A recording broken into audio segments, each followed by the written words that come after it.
Hey, hey, Hey, what's up, man? what's happening? Doing good.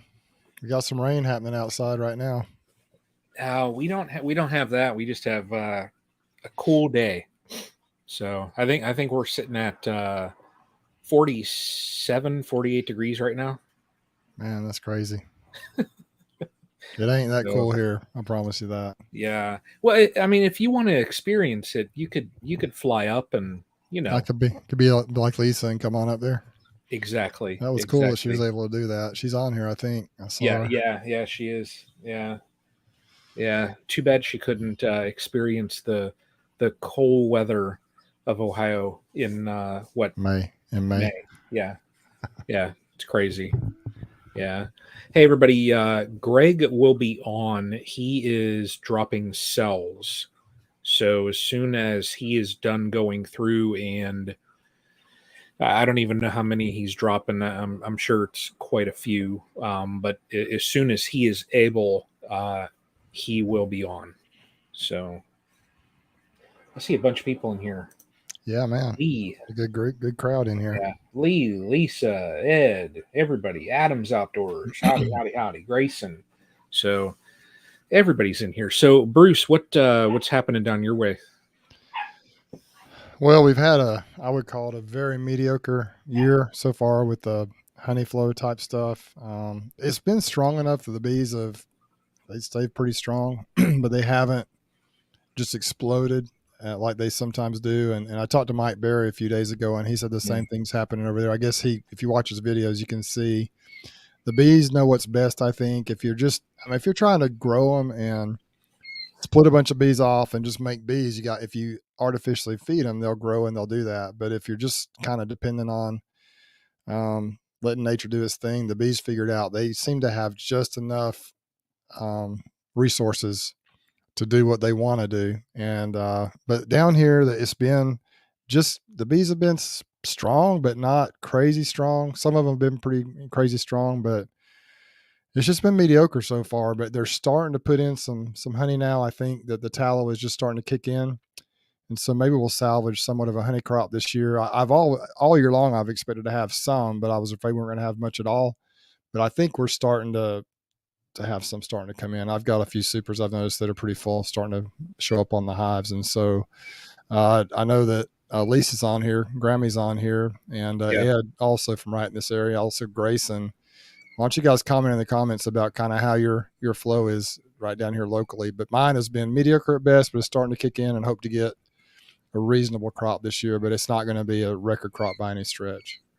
So this past weekend, actually, over the last probably three weeks or so, Hmm. starting like I think it was April 22nd is when I started to do this. I pulled some splits from some hives and introduced some queens from Corey Stevens, the the VSH virgin queens from Corey. And so I've got a video I've been working on. It's been taking me a while. It's just got a lot of clips, and it's too Yeah. long right now. I'm trying to cut it down a little bit and just add in the basic videos. I just finished it up today, but I've got to add in all the little fancy stuff that I try to add in. Been trying to add in a little bit, Right. but Right. it's interesting. We had actually a pretty good take. The queens are doing well. They're beautiful little queens. If you watch the video, you can see what that acceptance rate was. But it really worked the way that he said it would. I just kind of used his technique to the T, Hmm. and a couple of them they were doomed from the start. I just they weren't strong enough splits. They just Oh, for whatever reason they just maybe they didn't have enough of nurse bees in there or whatever. But they kind of got abandoned by the bees. There wasn't any population. A couple of them it wasn't anything to do with the queens. It was just those. mhm. I think the splits weren't strong enough. But the Yeah. rest of them, Yeah. had a pretty good take on the rest of them. It's not perfect, but it was close. And so watch the video. It'll be coming out hopefully in the next day or two. If you want to see how Corey's queens are doing. I also caught a really fun swarm this weekend.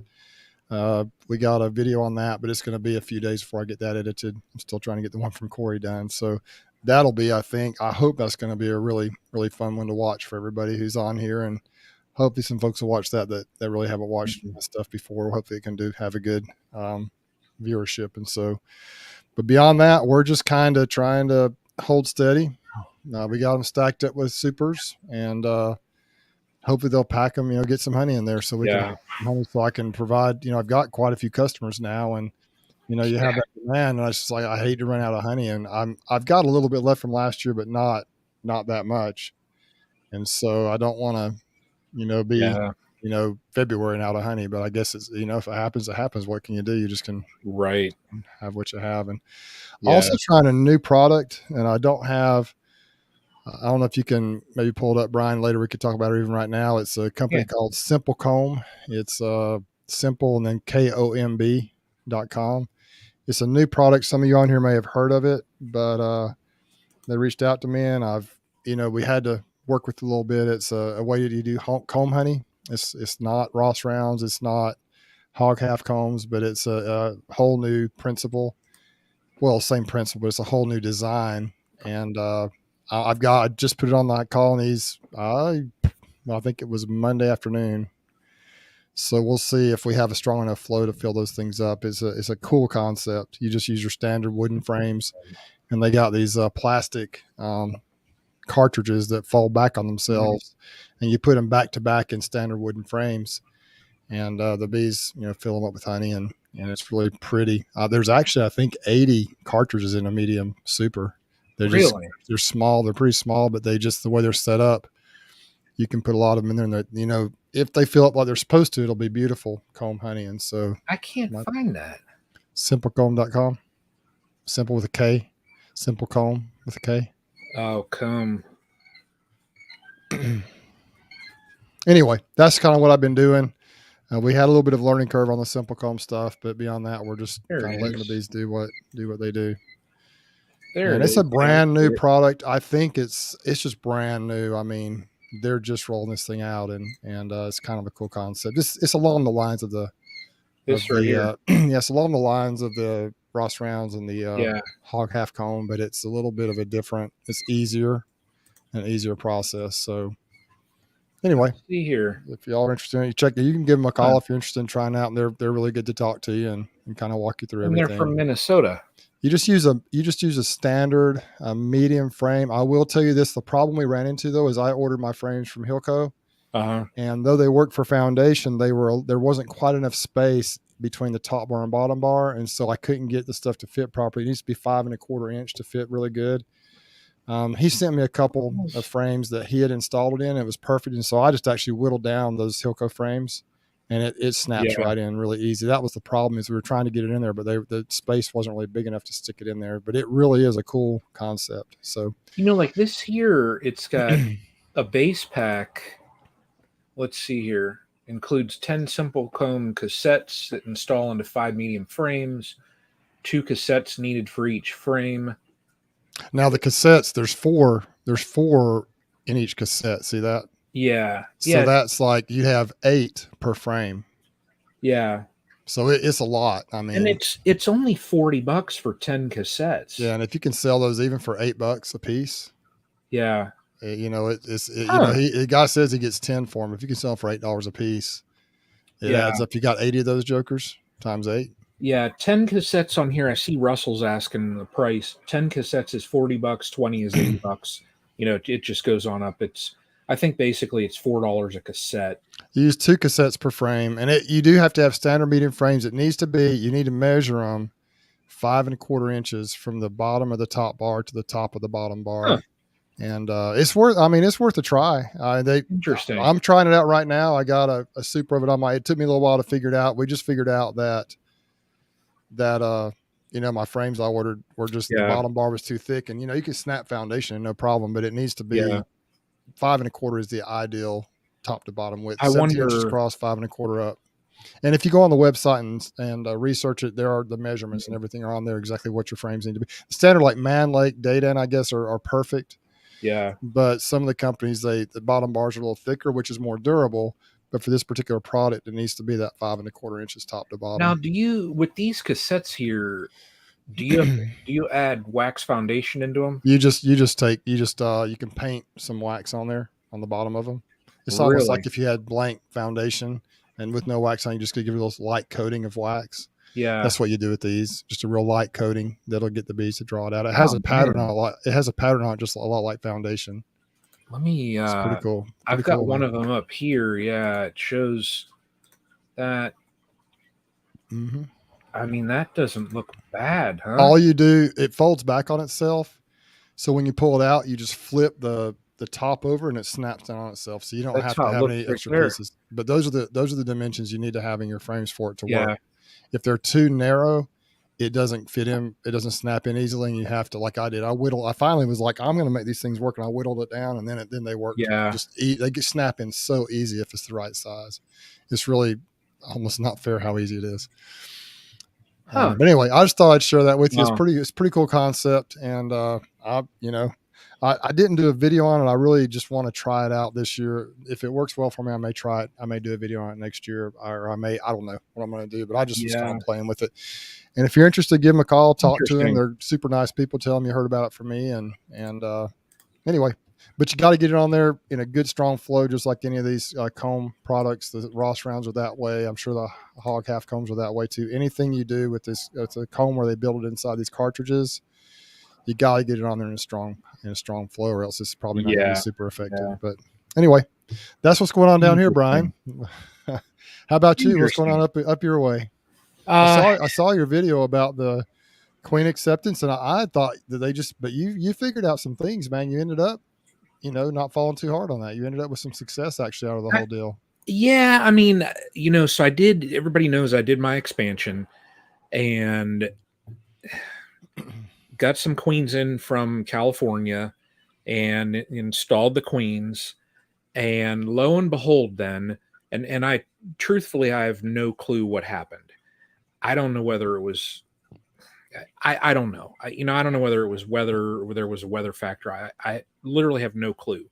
But I only had 1 out of 9 that actually I was able to find.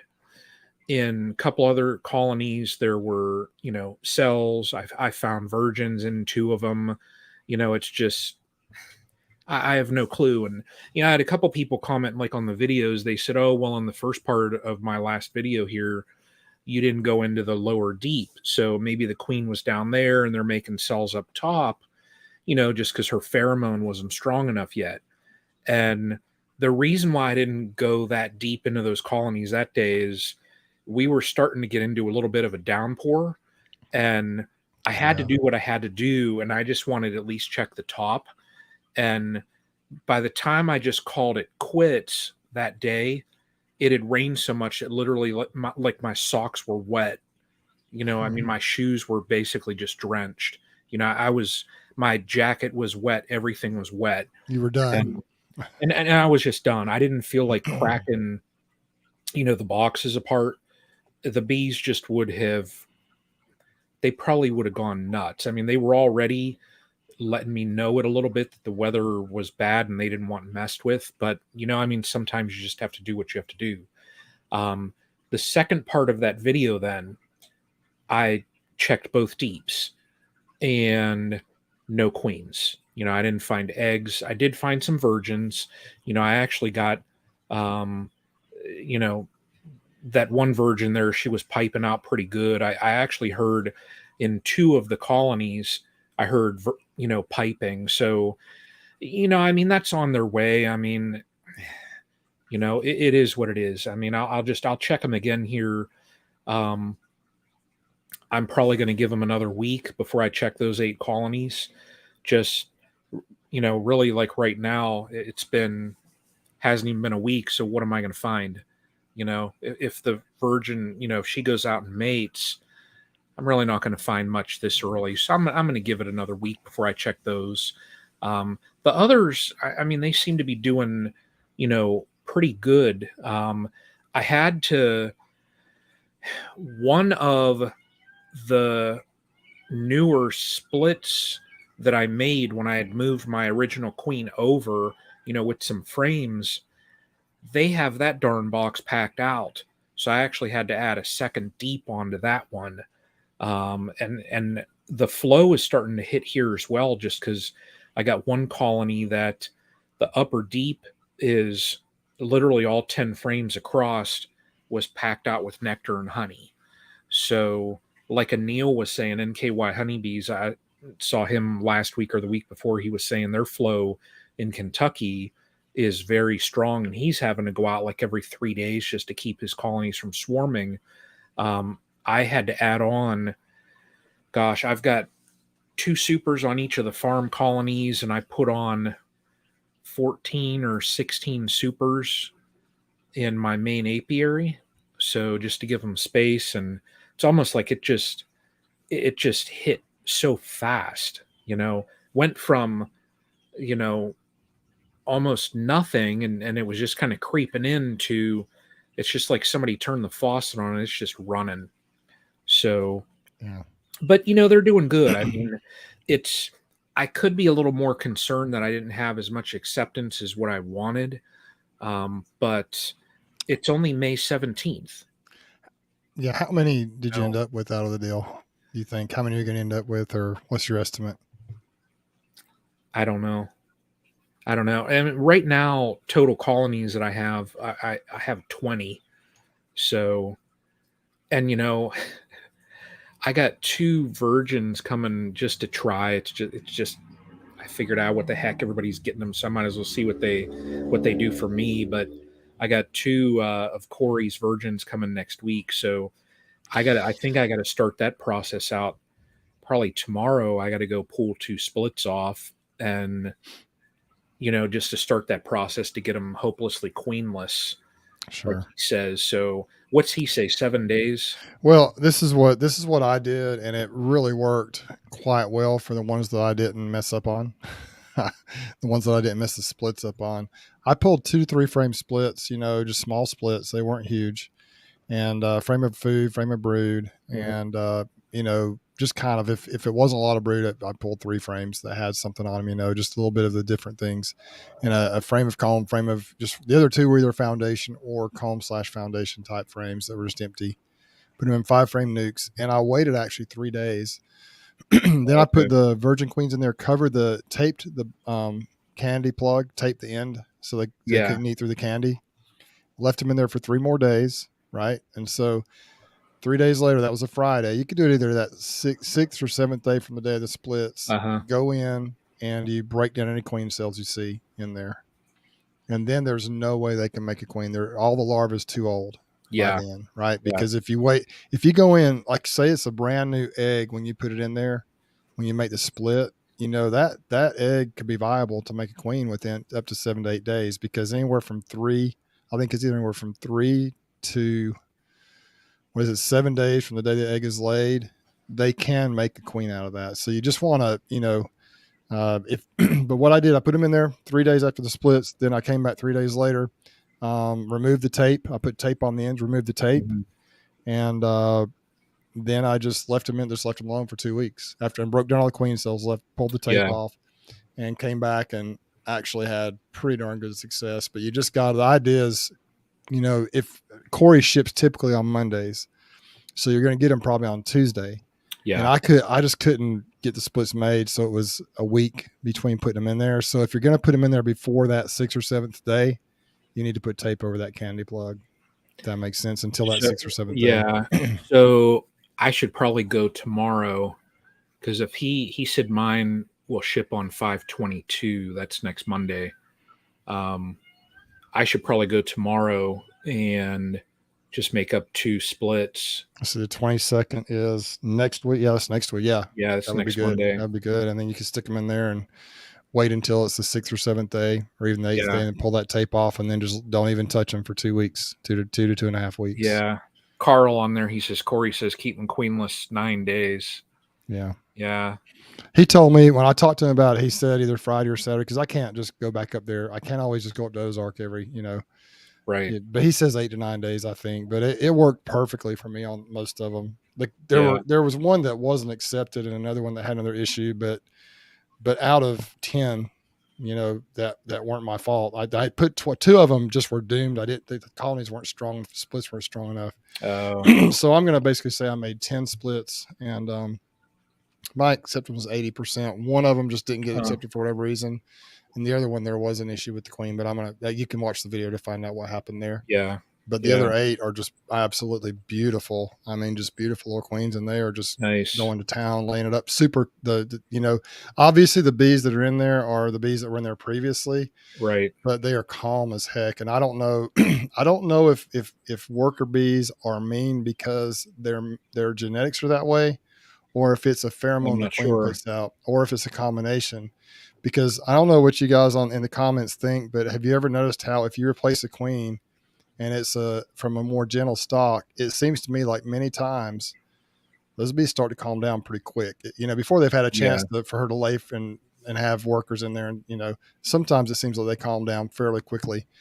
And these little splits are just, and they're small. They're little tiny, they're small little Mhm. 2 to 3 frame splits, but they are just as gentle and calm as they can be. I worked them with just a veil Well, on. And so, but there's not a lot of stuff to defend right now. If they're yeah. double deeps, then we'll see how they act. But right now I'm Yeah. pretty impressed with how they look. So, Nice. anyway, it was fun. It's a fun experiment. And, Yeah.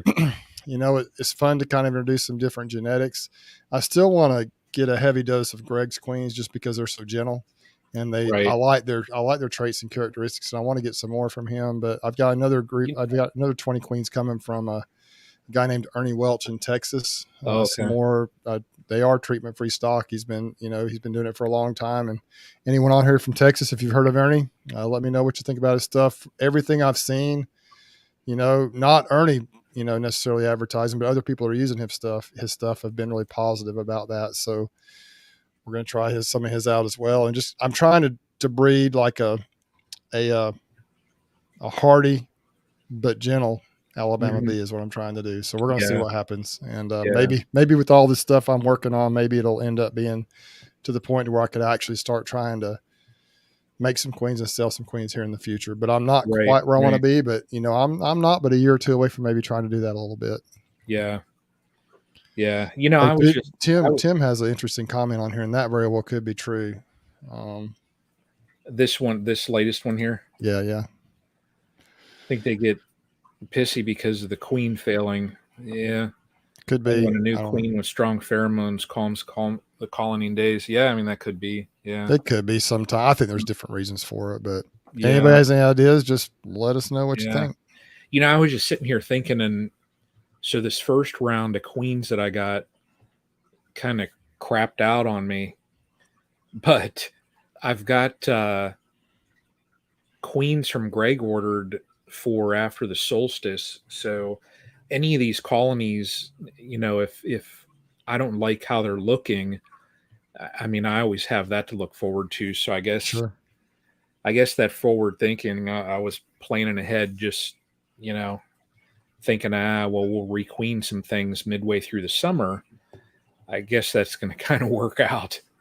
So Yeah, it all works out. yeah, it does. And there's only two colonies that I'm worried about that I didn't see. I didn't notice any eggs. I didn't notice a queen. I didn't notice a virgin, and they were a little bit. I mean, you could just see, you lift the frames and they're just running all over the place. So to me, that just tells me that's one of those signs that something might be going on. Oh, yeah. But there's only two. So Mhm. now, if those two are truly queenless, well, that'd be a perfect scenario, maybe to put in quarries. You know, How long has it been since you saw any evidence oh of a man, queen? come next, come next Tuesday when I would get those queens. I mean, you're talking, that's 2.5 weeks. Oh, yeah. So I mean, that'll be Hey, there we have him. that's a considerable amount of time. Geesh, look at this, Greg Burns. Well, it's like my allowance as a kid. I never really got allowance. It was like my chore money as a kid. That my dad would say, "Better late than never, son." So here we are. Exactly. Well, you know what? It and I will quote this. This is my inner geekdom. I will quote Gandalf. You know, a Oh, wizard, and that's what you are. You are a wizard. A wizard arrives precisely at the time he was meant to arrive. uh-huh. There, There you see, go. that's perfect. You know, see, Well, how you guys doing? What did I miss so good. far? some rambling. Just kind of rambling, talking about what's going on in each situation. Just a quick update down here. I guess we're just mediocre honey flow right we have so far, but it's starting to kick in with the tallow a little bit. I went ahead and introduced Corey's Queens, and I have the results of that, and they'll be coming out in a video. It's pretty good. I did have 2 of the splits I made that I just set them up. They were doomed to fail. They weren't strong enough to start off with, I think, but the rest of them, the acceptance was pretty good. Beautiful queens so far. They look good. And then caught a swarm I'm going to do a video on that pretty soon. And really that's about it. And Brian's been talking about his situation as well. So we just I've just been waiting for the star to show up, and here you are. Yeah, right. That's it. Flattery will get you everywhere, Bruce. We're just sitting here twiddling our thumbs this year. Yeah. And now we can really get started. I've been feeling real guilty because I haven't seen either one. I haven't seen a video out of you guys in weeks probably. And so I watched Brian's recent one about the challenges there with the queens, and then I watched Bruce's update on Big Red and going through the hives there, and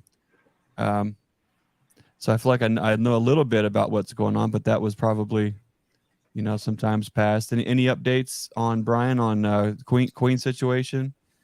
No, and Bruce, thank you for that. You didn't have to do that. Appreciate it though.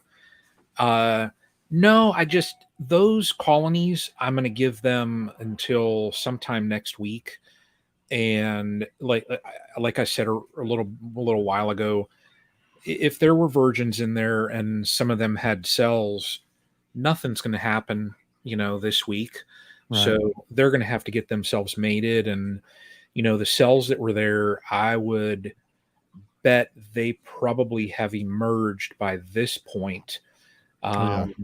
And it's just like I'm in that holding pattern, So I'll check them next week, probably more towards the end of the week, just to give them a little extra time. Because, truthfully, what would to do an inspection on them? What for? And when the queen starts laying, initially, she might not be a rock star right away. So I'm just giving them time. The other ones, I need to stay on top of them, because I had one that literally, if I probably wouldn't have tossed supers on, they would have been getting honey bound. So that's really hit up here. So, that was kind of a plus that I'm having to toss, supers on. But it is what it is with those queens. And I told Bruce a little while ago, I think that forward thinking is going to play into my hand, because I've got those queens ordered from you, Greg. So if I have any colonies that don't quite pan out, if the queens aren't working out like I want, well, then I just replace them with what I get from you, after the solstice. Yeah. So it's fine. I ordered enough queens, I think, that we'll be okay, So that's about all you can do. Give them time, then combine. It's just it is. Yeah, you can't give them too much time, or they start taking it into their own hands, and that causes you trouble. But that's beekeeping for you. No matter how much you figure it out, or all the factors, or you do everything right on your end, and everything is lined up. There's always wild cards. It's what you do. Yeah. When those things happen, I think, that set your beekeeping apart. Yep. Yeah. Greg, it's a busy time for you right now. You're hitting it hard. Tell us about what you're up to? Well, it's been a lot of fun. It's sometimes I'm not sure how we're holding it all together. There are some weeks that are more chaotic than others. Let me start back. Let me go to Saturday. Saturday, we were honored with a visit from a Canadian, Tom Nolan. Came down and spent the whole day, and just what a great guy, humble.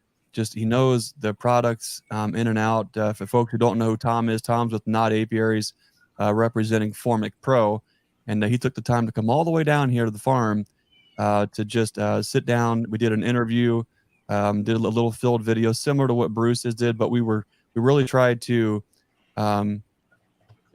not just do a Bruce and Tom Northern edition. We want to make sure that is unique and special, that trip that Bruce and Tom had.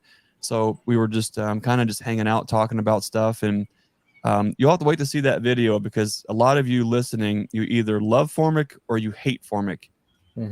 And I trusted a very important cell builder with a very special breeder queen in a colony to Formic. So you'll have to stay tuned to see how that panned out, if that was a good gamble or not, why we chose to treat, and things like that. I think that there's a lot of misconceptions about all the different products. There are nuance with absolutely everything, and knowing which tool for the right job at the right time is really important. And I think that's where a lot of folks have gotten in trouble with Formic. And not to make matters even more complicated, but we also get stuck with I don't know if habits is the right word, but in different regions of the country, you'll hear the same things. I want to say recycled, but a lot of times it's just regurgitated, that you're not treating until you pull your summer flow, and you're trying to play catch up in a very short window. Well, if you try to just put on a treatment like Formic, after July 4th, when historically we have our summer pool, I mean, you're asking for problems. That coupled with a queen who might not be up to par, you could see why there's queen loss and there's this and there's that. We were late getting back here to the computer tonight because we were busy just dropping cells, and that's a whole story. I'm going to make a note here. I'm trying to make notes because so I don't squirrel dog so bad, but I'm going to make a note here, and I'm going to put let's see, Incubator. How do you spell fiasco? FIASCO. There you go. I'm going to talk to you about that later too. But anyway, so it was a great visit with Tom. I'm looking forward to sharing that interview. Just what a great guy. I mean, Bruce, the day disappears when you're having fun with someone who loves bees as much as you do. We were working and working and working. The plan was, let's go out, let's put some product on some colonies. Let's take a look. Let me show them around. Let's sit down and do an interview, and let's go get a bite to eat for dinner. And one thing led to another, and it's 10 till 10.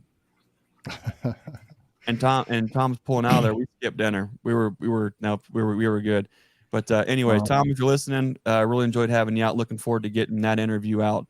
What's exciting about that is we're also now going to be a local distributor for Formic Pro. So if you are in the area, nice. Shipped, we'll also have Formic Pro available here on site. I think there's a lot of opportunities for that used at the right time.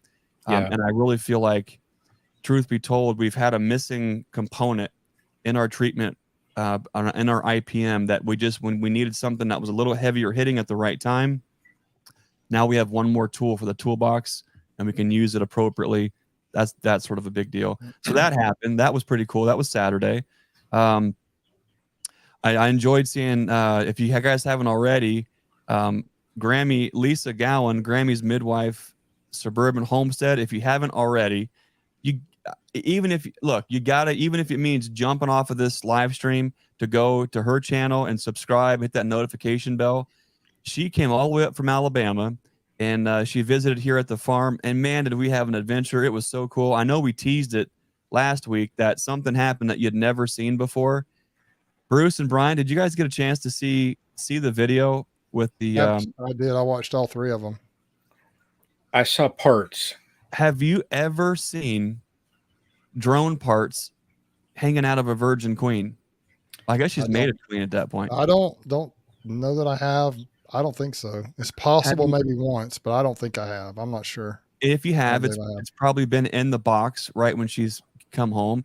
Have you ever seen a queen who's gone on a mating flight who still has the drone parts stuck in her rear end, get tangled up in a swarm, and then land on a box in the back of the Kubota? No. Certainly have not seen that. I can confidently say no on that one. Absolutely amazing. And Yappy and I were talking back and forth about that, because no matter which way you try to describe that, to try to put reason and logic to that situation, the long and short of it is I crack open a gesture box after I had probably 8 pounds of bees in it. And if you saw the video, all you saw was just a sky full of bees. And then they hit the autumn olive ended up we ended up catching them. And as we're getting them in the box, you just, when you catch queens all the time, you can't help but pick out. Anyways, I saw one out of the corner of my eye fly and land on the box in front of me. You saw the video. I grab it, I look at it, and she slipped right out of my hands, went over my right shoulder. I thought that was it.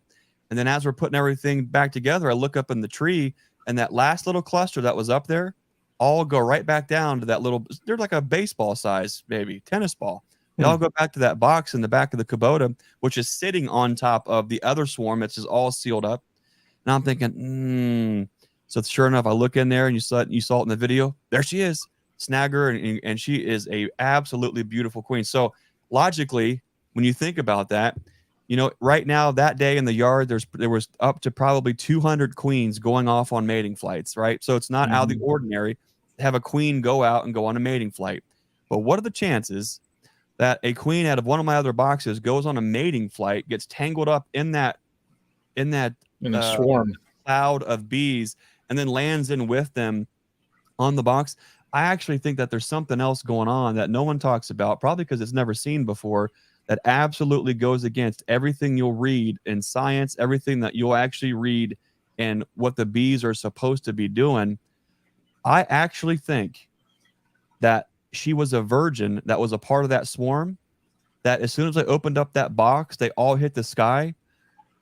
In that swarm, you'll see in that video, there are tons and tons of drones in that swarm.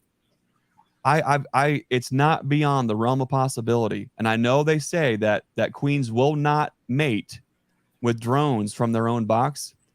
This situation is so unique that the timing of when the bees hit the sky, hit the tree, and then hit the box is such a tight window of time that we either had a queen that got stuck in some kind of crosstown bee traffic, right? And she happened to land in the wrong spot. You know, instead of going home, she decided to hang out with all, or she was a part of that swarm. And in that swarm, you might have caught several queens, and she might have been a virgin. She might have went on that mating flight. She might have got mated by the drones, and I'll say it, that were in that box, which is why she was homed in and went right back to where they were on top of that box again. There's something going on there. Either way, it's really interesting, and not a lot of folks get to see something like that. So I think it was so cool to have Lisa up here and see it happen. Philip Morse, RTX Honeybees. Best part of Grammy's video was watching Greg hilarious swarms not long after he lectured us about not wasting times chasing swarms. That's exactly it. And I told her that very thing. The story with that swarm is Jake was bush hogging and said, "Dad, there's a swarm here on the autumn olives, which is 20 feet away from like 1 yard of 48. I had to go look because I'm thinking, crap, is that one of mine? And I would know because it'd be marked specifically from last year. And so I had to go in there and take a look and see what it was. So I cut them off the autumn olive. I threw them in a gesture box. I closed the lid. And then I thought, well, that'd be cool for Lisa to see. Let's go in there. And like Maury Povich will sit back there and say, "You are not the mama." Hopefully you're not the mama. You know, hopefully it came somewhere else. But so that, I think it was pretty, I'm glad it worked out that time because that was pretty interesting. But it's not that I'm not a fan of swarms. They end up taking up so much. And right now, like right now, for instance, the swarms that I've caught, we've probably had 7 or 8 that have just showed up. Only 2 of them were mine. The other 7 are from the woods. They're from the 102 acres. And, you know, is there some kind of magical wild feral bee genetics going on in there? Possibly.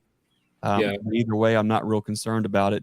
Anyway, I'll get off topic because I'll go all day long talking about that.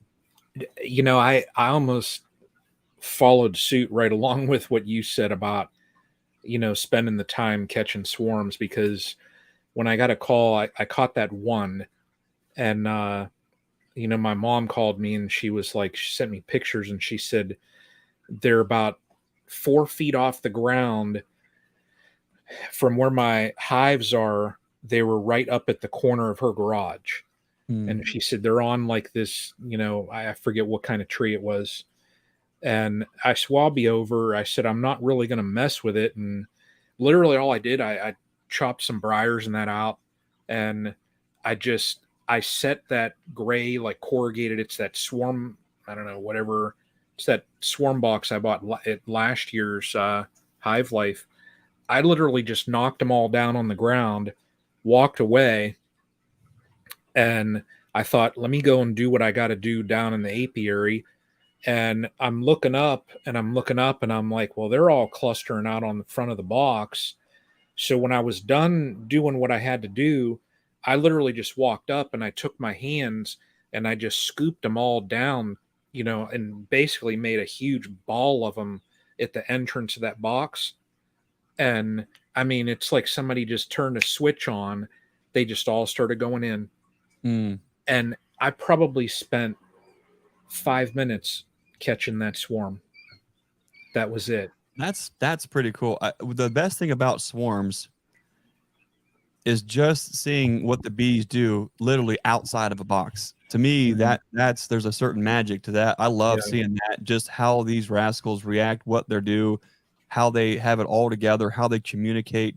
It's absolutely fascinating. So I don't want anyone who loves catching swarms, or even if swarms is somehow a part of your apiary management, I'm not talking down to you or the swarms.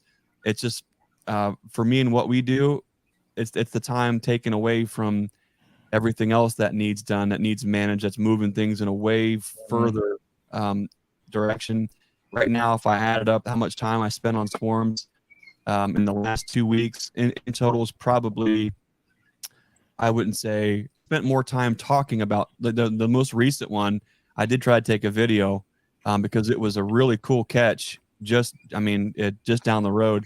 It was close enough to be my bees, but we've been through every single colony, and we only lost 2, and we caught those. So it's just in our area, I think, where the woods where we're at, there's just a lot of just bees living in trees doing their thing. So for that, we had someone from the church down the road say, "Hey, you guys are beekeepers. There's a swarm in the tree. If we want it, you don't know if it's yours or if it's just whatever." So you talk about pretty cool. Using one of the Apame bottom boards for a wood box is probably one of the slickest swarm traps you'll ever see.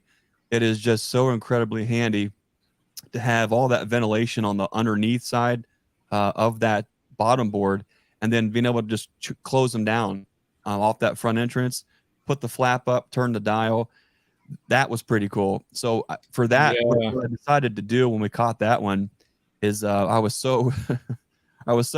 thought, okay, I'm going to do this. I'm going to crack open the lid. What are they going to do? Are they going to pull whatever we named the last one, Lisa's adventurous hive? Are they going to just hit the sky? And so who was out? Chad, my local buddy Chad Holboy was out, and I took a little follow-up video. Did the swarm stick? Or are they going to move on? And then that was pretty cool. So anyways, they're fun. They're exciting. As far as using them as a business plan, man, it's the stepping over a dollar to pick up a nickel thing. But here I am catching a couple of them. It is absolutely super fun. We were talking about queens, guys, and there's a couple things I wanted to bring up here.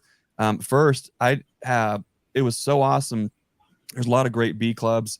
One of my favorite in the state of Ohio is the Fairfield County Beekeepers Association. I know there is an enormous amount of those folks tonight listening in to the live stream. And so it's great seeing you guys there. Nina Bagley spoke last night on making backyard queens. And if you guys remember, had Nina Bagley on talking about overwintering techniques late last year. So it was great to see Nina do her thing. She's awesome. She's passionate about bees. She loves teaching folks. She's got a great energy, does a great job. And it's always great seeing good folks there. What I like about that particular bee club is there's no politics, there's no BS. They focus on the people. They make it about the people, and they don't get crossed up with all the nonsense that other bee clubs tend to get crossed up in. So hats off to all the folks there at FCBA, and they're awesome. So that was pretty cool. And we've just been busy just making sure the colonies are building up, that we're making queens, we're staying on our grafting schedule, we're getting things going kind of to and fro, and it's pretty awesome. Bruce, enough of me. What's been going on in your neck of the woods before we get in and talk about queen cells and incubator fiascos? Yeah, we talked a little bit about it before, just the before you got on with just introduce some of Corey's queens. That's kind of been my biggest project lately, making sure the hives are stacked up with the honey boxes. It's been a mediocre honey season so far, but I think the tallow's kicking in. We're starting to see some honey rolling in. I hope it's a very fast and furious flow because we have had very little up until now. Speaking of swarm catches, I've got a video coming out. I haven't started editing yet. I've been working on the Corey Stevens queen video, but it's going to be my next video after that. Probably I caught a very unique swarm. It was a tough one to catch, but I will tell you a little spoiler alert. I used an Apame 7-frame nuke to catch that swarm. Oh, wow. And talking about a handy, now it's an expensive swarm catching tool, but Yeah. my gosh, that thing is handy. Mhm. You know, it's just so easy to seal that joker up, you know, go back after dark or in the evening time when the bees are on there, seal it up and stick them on the truck and not have to put any screen on there or stick a rag in the front entrance or tape them or, you know, hold them. You just buckle that thing together and man, it just it's awesome. Yeah. So, but for that particular video or that particular swarm catch, it was at a business here locally, and it was a lot of fun. It was actually on a piece of lawn equipment. It was on a riding lawnmower, but it was all wrapped. The swarm was all up in all the wires and stuff under the armrest, and so it was like it was a really it was a kind of a tough one to catch. And anyway, it really was quite the adventure. We had the guys there from the business that were out there, and of course they were scared to death at first, but they were right up in there with it, you know, right up in the bees with me, trying to see the queen. Everybody wanted to see the queen, you know, everybody was like right there because the bees were super gentle. So it was a fun one. It was one of the funner ones I've done, but it took a long time. It was the day before Mother's Day, and anyway, but that I don't want to tell too much about it, but that'll be coming out. Look for that one. It was a lot of fun, and the people there really got involved with it and helped me out. So we had a good time with that one. But beyond that, man, just trying to set things up, keep plenty of room on the honey on the hives for honey, and just keep rolling forward. I've done a couple things with my bees, like they didn't necessarily get a video of it. I tried something that I think you've mentioned, Greg, or someone's mentioned before. I had a drone layer in my backyard, and come to find out there was nothing laying in there. We went in there, a neighbor came by and she just wanted to get in bees and see what kind of what bees are like, and got to that last Apame in my backyard, and there weren't even any drone cells in there. Everything that had been in there had emerged. There was no queen. They were queenless, completely hopelessly queenless. So I've been thinking I need to take them up to Ozark and you know, shake them out or whatever, put a hive in it from Ozark and bring it back here. But what I did was, if any of you saw the video I did a while back, it was a live stream. I caught the bees up high in a tree. It was turned into a really nice little swarm. It came out of one of my hives, and they were growing in the Apame 7-frame. I took that thing, I moved it over, 15, 20 feet, and just it was a double deep box, took the top box off, took 7 frames out of the middle, and basically dropped those bees, that nuke, right in the middle of that thing. And they didn't seem to fight or really have any issues at all. And so it's packed out with bees right now. They seem perfectly calm, and I haven't been back in them since Saturday. So that's going to be, I didn't do a video on it. I didn't really have time, or I wasn't set up to do that, but that'll be something interesting for me to follow, because I've never done it exactly like that before, but I've heard you could do it. So we'll see. I think that new little queen, or that queen in there that's been doing so good, will just kind of take over that colony, and they're going to be good. And I really need to add a second box on there because they've got a big old beard hanging on the front, and I think they're doing pretty well. But so it's just kind of, you're in a holding pattern, letting the honey roll in, and got the Corey's queens. We got those mated, and they're doing pretty good. And just trying to get right now focused really on honey. There's not a lot really going on in the bee yard right now, except for that.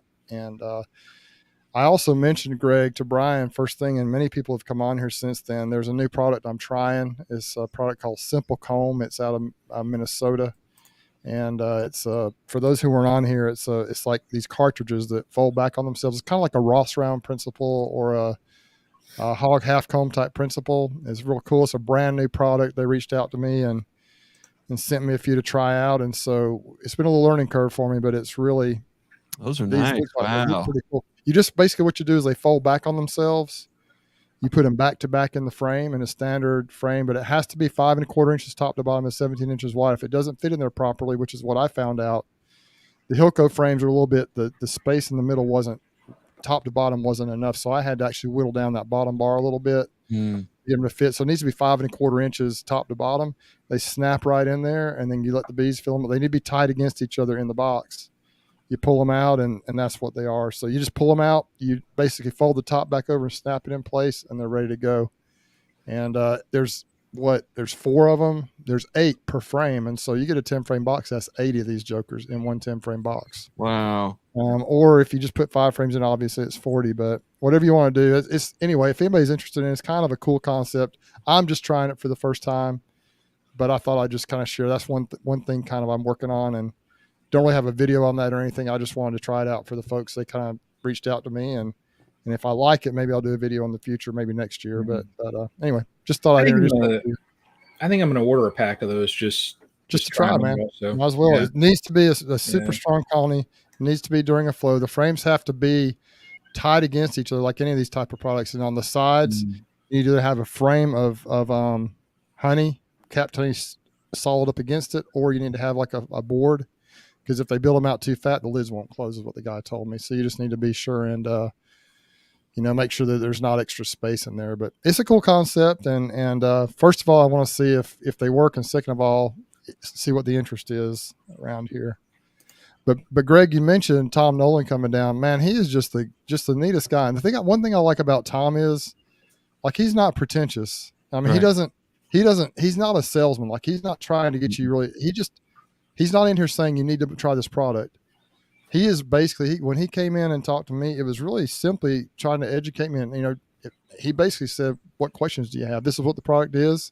Now, what questions do you have? And he understands that it may not be for everyone all the time. He gets that.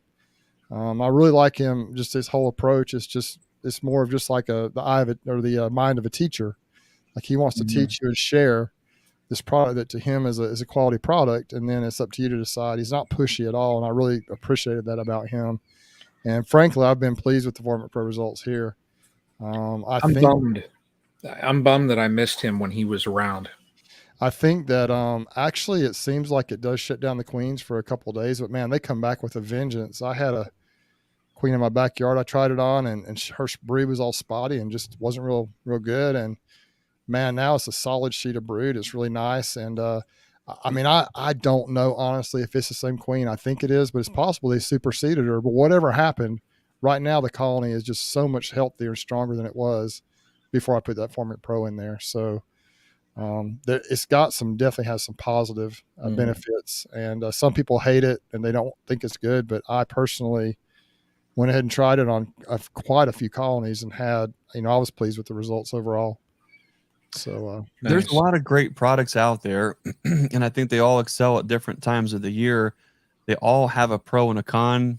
I could spend all night on what I like about Apogard and what I don't like, and but what I like about Tom is Tom also uses oxalic acid. He's got they call it it's what do you say? It's not Apogard in Canada. I think it's is it Appy Life or Appy Life Var? It's very similar, a little different consistency.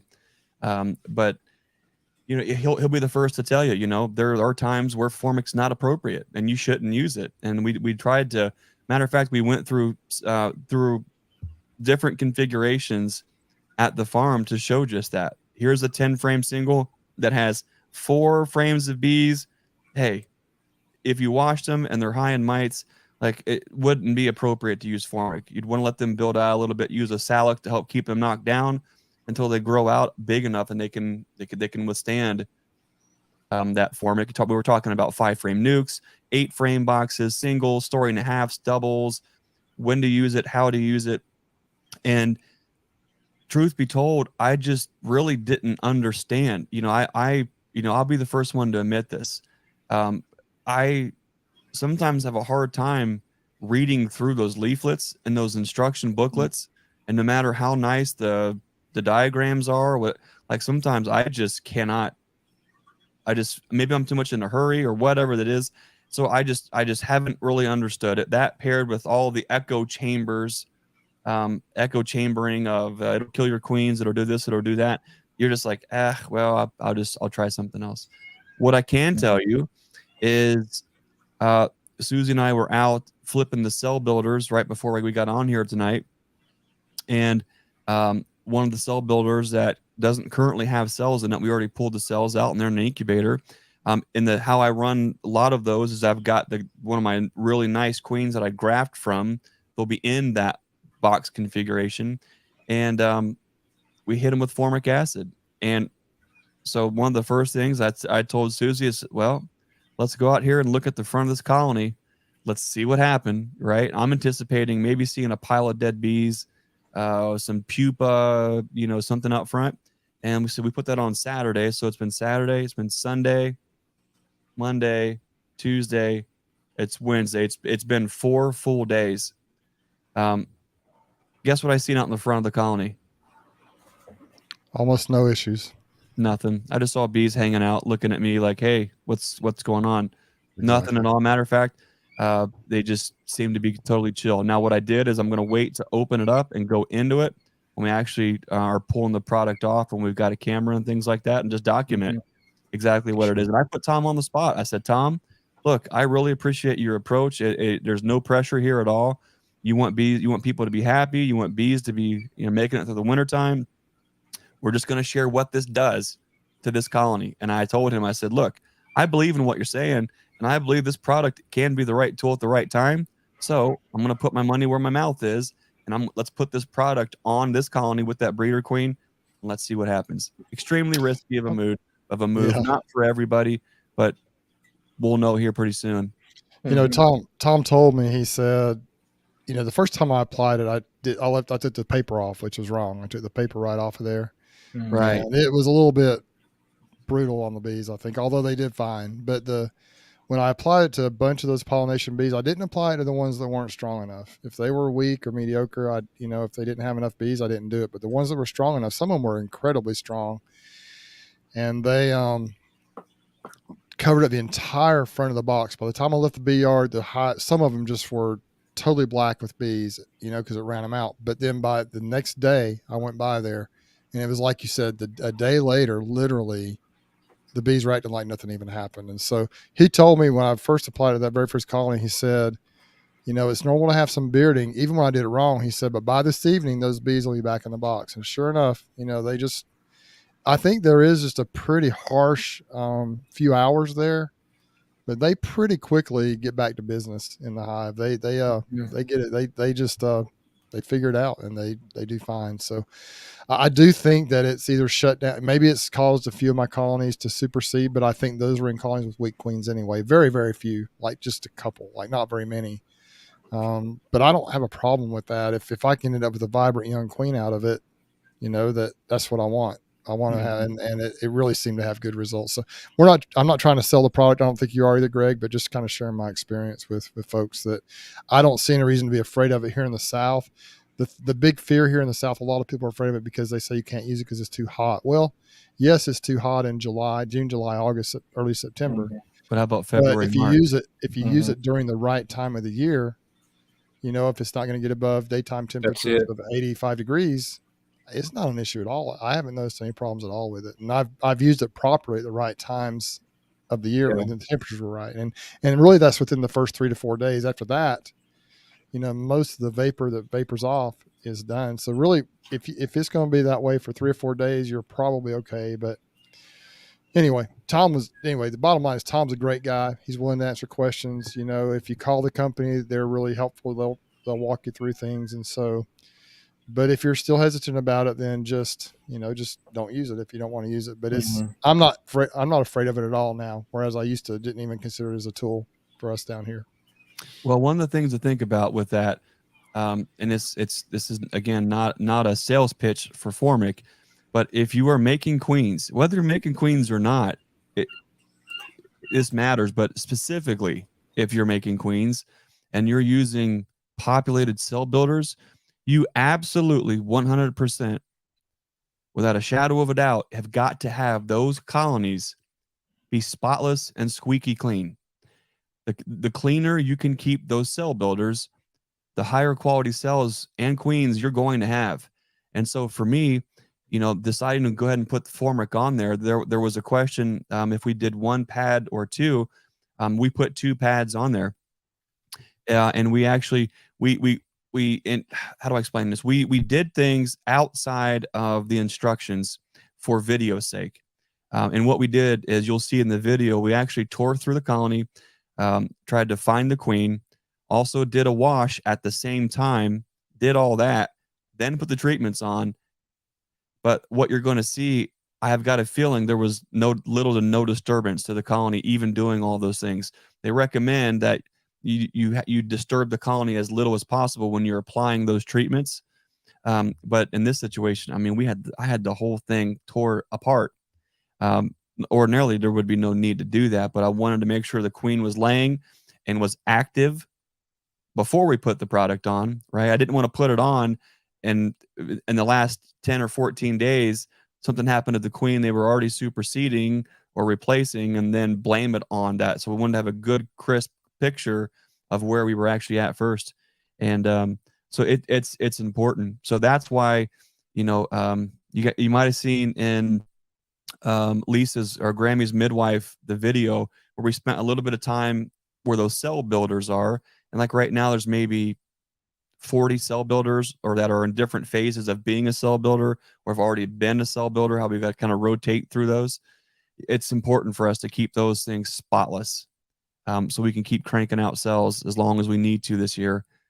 So anyways, there's other times of the year where we're going to use oxalic acid with our instant vape, and that is the best tool at the best time of the year. Other times it might be Formic. Later in the year, maybe it's Apogard. But understanding what the tool is, right? How it operates, what its leverage point is, and the job you need to do. That's where I struggled with is fully understanding the options. And so I'm looking forward to seeing kind of what that can do for our bees and for our colonies. Brian, you got a look on your face like you've got something to say there. I don't have a look. Okay. No, I've used Formic before, and like you both kind of hit the nail on the head. You have to use it when the time is right. And by saying time is right, it's when the weather is cooperating. Yeah. Even like Bruce said, you're not going to use Formic down south in the middle of the summer. I wouldn't use Formic up here in the middle of the summer. Whenever I've used it, it's always been late in the fall. So, I've had luck with it. Now, there were other times where the weather fluctuated some and it put me in a pickle, but that's because the weather just, the weather fluctuated. So you just have to use caution. I tell people with that stuff, make sure that weather window, and I think, and Tom would be the one to answer this, but I think, what is it, like the first 3 days is like that crucial period that you have to really watch. After that, if your weather fluctuates a little bit, to that high threshold as far as temps, well, it's not really going to affect it as much. But if you've got mid to upper 80s, don't even put it on, just wait. So, yeah, and I got something in my head that I do have to say. When Bruce was talking about the Apame, and this is a completely different topic, but I got in the mail finally. I think they've been, pre-orders for a couple months now. I got those new Apame dual feeders. Oh. I saw them at... I saw them at Hive Life, and I saw them at Honey in the Hills, and I finally got those in. And now I've only got the 2 10-frame Apames, and I've got the 7-framer. So for me to, spend $40, and I think they were discounted to 30 or 35 because I pre-ordered them. It wasn't a real big expense, but I'm telling you what, those things, I've got a video showing those. So if anybody's wondering about those new dual feeders from Apame, Greg, thank you. They're very slick, and it'll solve my issue in the winter with my Apame colonies because I'll have a place to put my fondant. So if people haven't seen them, let me pull up a picture here real quick of those jokers. Let's see here. Where is it? Where is it? Where is it? That's it right there. If you have not seen these, they have an area in the center where you can put your patties, your fondant, whatever it is, and then you have syrup on the outer side of it. So Nice. Yeah, I'm super pumped. As soon as I got that darn box, I was straight over to the yard, pulled those, half feeders off, and I didn't even rinse them off. I set them up in the bee room, and I thought those jokers are going to sit right there. So, man, if a box comes from Apame, it's like a dang Christmas present, man. They are so. oh my gosh, it's just like, oh my gosh, it's like so fun to open those things up. But yeah, the kind of money you got to pay for some of those, you better get them in use. that's. But they are so darn nice, man. I mean, Yeah.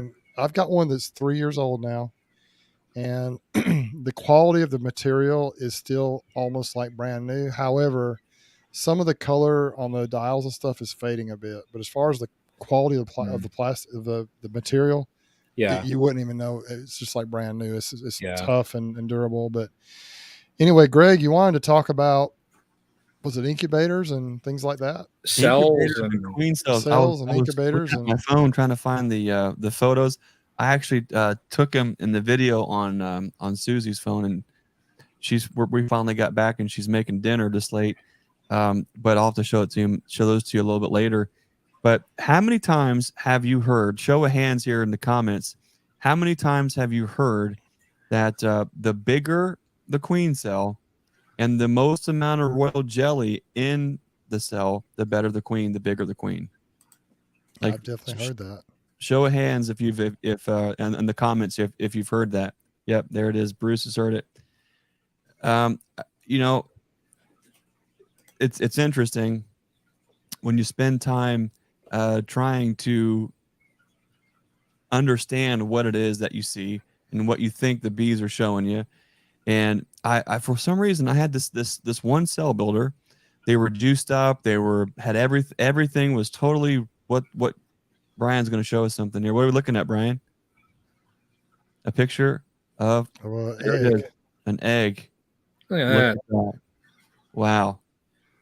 Any closer and that'd be scary. Telling you. Wow. I got a new toy that my next video that I put out, you'll see that. I got a new toy thanks to Uncle Dave. Uncle Dave showed this thing on his channel. It's this little digital microscope. I got to bring it down to your place next time. Next time I'm able to hit a learning yard. I can't make it this Sunday. But it'd be for those that are like any bit like visually impaired. This little thing, it's just a small little gadget, and it syncs with your phone. And I mean, no doubt you can see eggs. So That'll take the guesswork right out, won't it? yeah, it's pretty slick.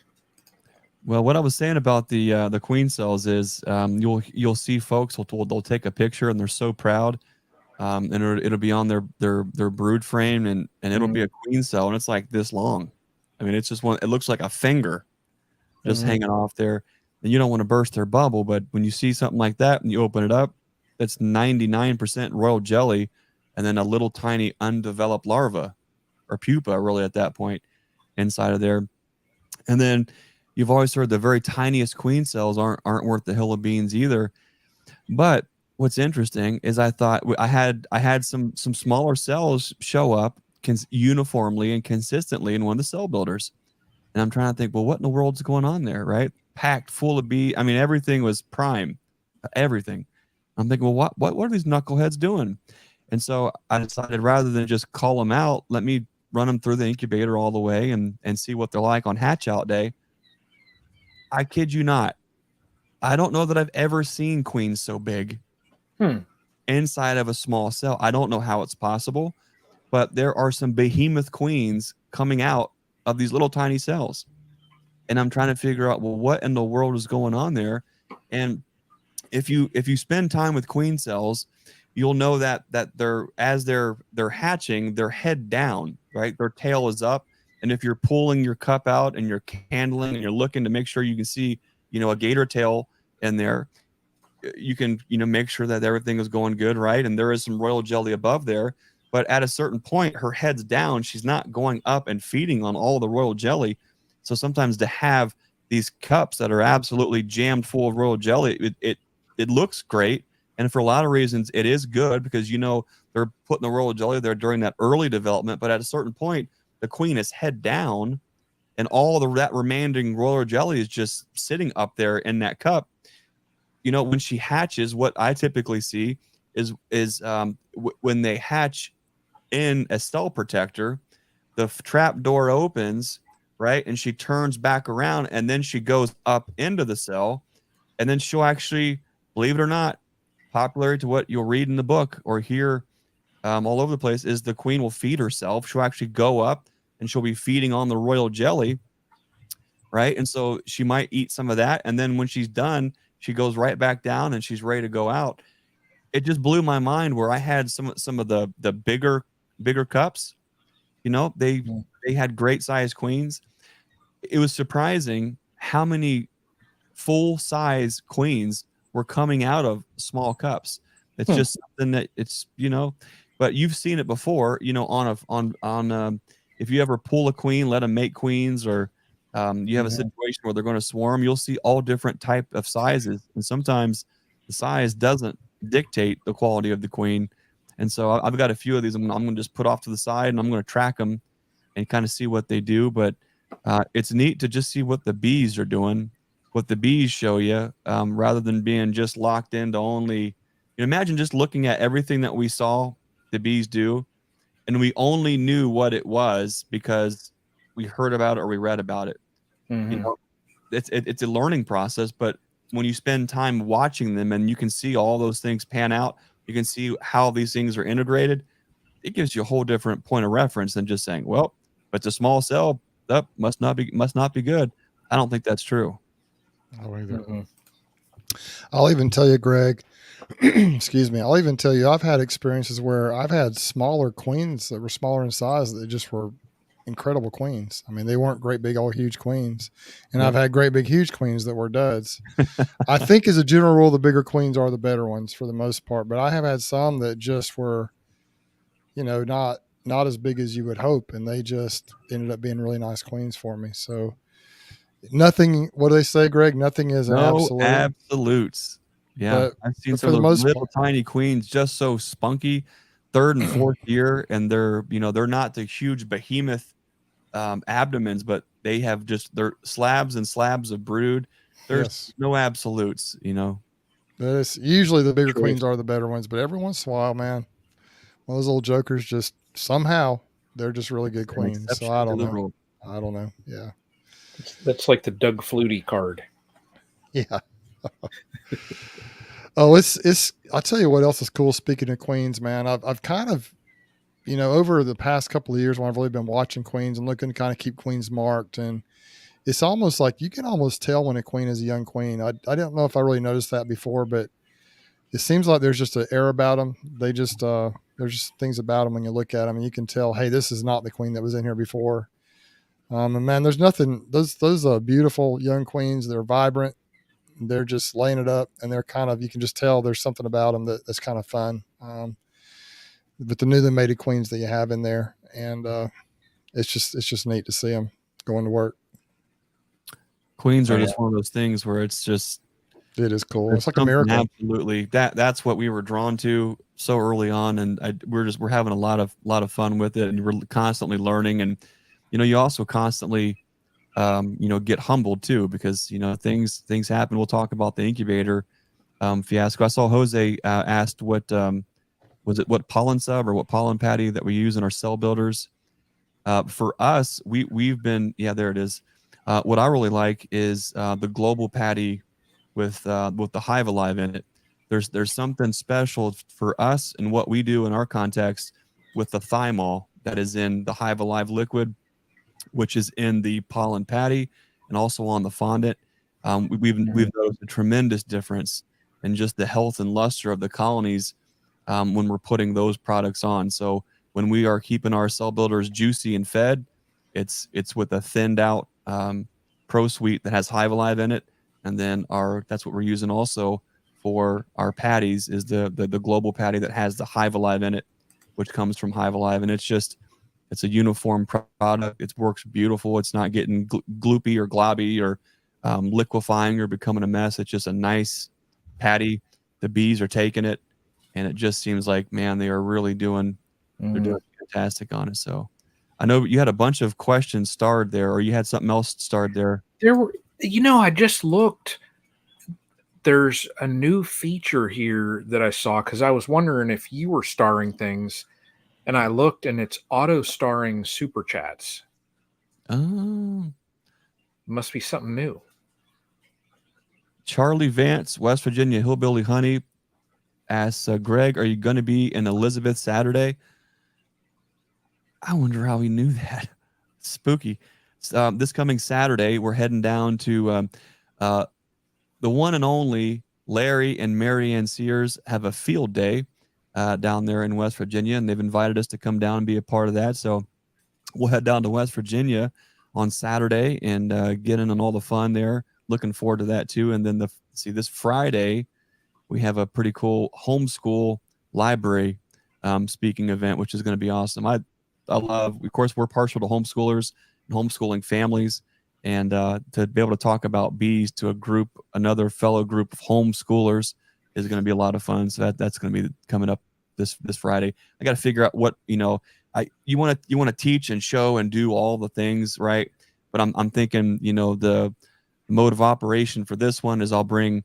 Matter of fact, I was the lucky winner of one of the youth scholarship auction items at Hive Life, which was a beautiful kind of a 2-story observation hive that was built by Marianne Sears.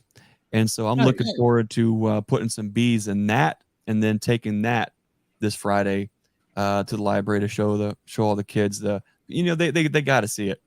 Here's what's cool about it though, is it's stacked like this, right? So it holds a single width frame, but one on top of himself. So no matter what you do, you can give them that complete picture. If you want to show brood and then the honey moving up on both sides, you're going to be able to see the queen. You're going to be able to see honey. They're going to be able to see brood. It's I love what she did and how she built that. So that's going to be pretty cool.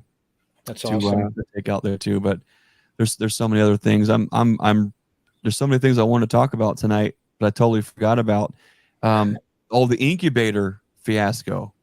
There's probably a lot of you in the comments here who are making some queens and using incubators, and I've got something exciting to share with you a little bit later, but later on, maybe this month. But when I was, for whatever reason, we're always evolving and kind of upgrading what we're doing and trying to just make it more efficient and tighten up the program. And now we have a dedicated grafting area. You used to be, a part of the old wood shop, and we bring our stuff in and we do it, and it was fine, but it's not dedicated. Now we have a dedicated room just for that, where we have everything set up to do exactly how we want to do it. Nice. And it's been great. I don't know what happened, what I was thinking, but when I moved my incubator into the room and I turned it on, I just got fiddling with buttons apparently. And I set everything up right. Like I let it get to temp. I put my cells in. I thought it was okay. Right. And then I came back a day later and I looked at my temps, and it was like 95.4, 95.6, which is a little warmer than I like to run mine. And I'm thinking, oh no, what does that mean? Are they gonna hatch out just a little early? Well, Wednesday, what's today? Today's Wednesday.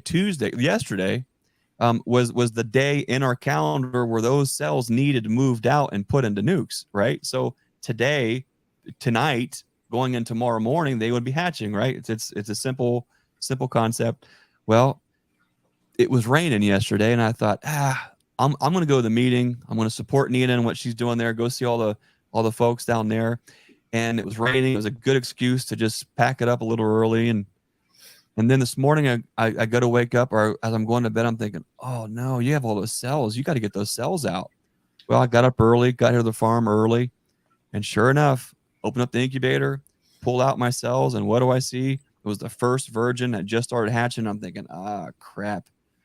It's going to be a long day. There's a couple things that I've been vocal about that I'm not the biggest fans of. And fooling around with the virgins is definitely one of them. So here I am now with 78, 79 virgins for today's hatch. And it was just boop, boop, boop, like clockwork. One after, I would no sooner get through a round of them. And then, yep, here they come again. Here they come. I'm like, So what I had to do is think through it. And it was an interesting thought process, because when you drop a queen cell in a box, right, or if you have a swarm cell that's just naturally occurring in a box, when we're talking about introducing queens, we're taking a virgin queen and we're just turning her loose and through the entrance or to the top box or all these things, right, and just good luck, God bless, figure it out. But when you watch them hatch out of a cell, right, and you watch them start to chew through the bottom of the cap, and it's in such a beautifully patterned chew out. It's so symmetrical, right? And like a trap door. Yeah, it's like a can opener. Zip, right? And then it flips out, and then here she comes out. She kind of takes a little peek, right? And then she might come right out and then turn around and go right back in and go up and eat the jelly for a little bit, and then spin around, come right back out again, and then she's out, and that's it. She's not going back in there, and now she's out. To see her see the world for the very first moment is amazing. And then when you're seeing her see the world in her very first moment in your hand, and you're the first thing she walks out on, and you're just looking up at her like, wow, that is super cool. I would much rather have those cells hatching in the boxes than hatching in my hand, for sure. But anyways, what happened is it did that extra temperature in the incubator. We usually run ours at 93. That 2 degree difference did make a timing difference of about 6 to 8 hours. So long and short of it is, if I would have had the temperature spot on where I needed it to have been, we wouldn't be having this conversation, because I would have dropped all those cells today. Mm-hmm. Nothing would have been hatched. It would have been beautiful, no problems. But here we are. So it gets worse. Interesting. Because now there's another 100 and whatever that it is for tomorrow to put out. That we're supposed today and tomorrow is my window to get those put out, which means they're going to be hatching tomorrow night instead of the fall. Today's Wednesday. They're going to hatch out Thursday night instead. So this is probably confusing and makes no sense. But the long and short of it is, it's simple, but it's complicated. And the timing and the nuance of the timing and how exactly honed in you have to be really to the hour in a lot of these things to make all the moves so everything happens with ease can be a lot. Next thing you know, you've got 30 or 40 or 75 or 90 queens that you've just pulled. They're already out. You might as well mark them, put them in the cage, and now you got to go to introduce them. I'm just thinking, oh my gosh. So anyways, long and short of it, I just got a crash course, another crash course. I just forced myself to participate in virgin queen introduction in my apiary, as stubborn and as much as I don't want to do it. And I thought, well, worst case scenario, we're just dialing this in, a few weeks before Corey sends us a bunch of queens to fool around with. So worst case scenario, if I kill these 75, at least I'll know what not to do when Corey shows up, or it's just going to be a sad sob story for Greg and his reluctancy for virgin queens. But anyways,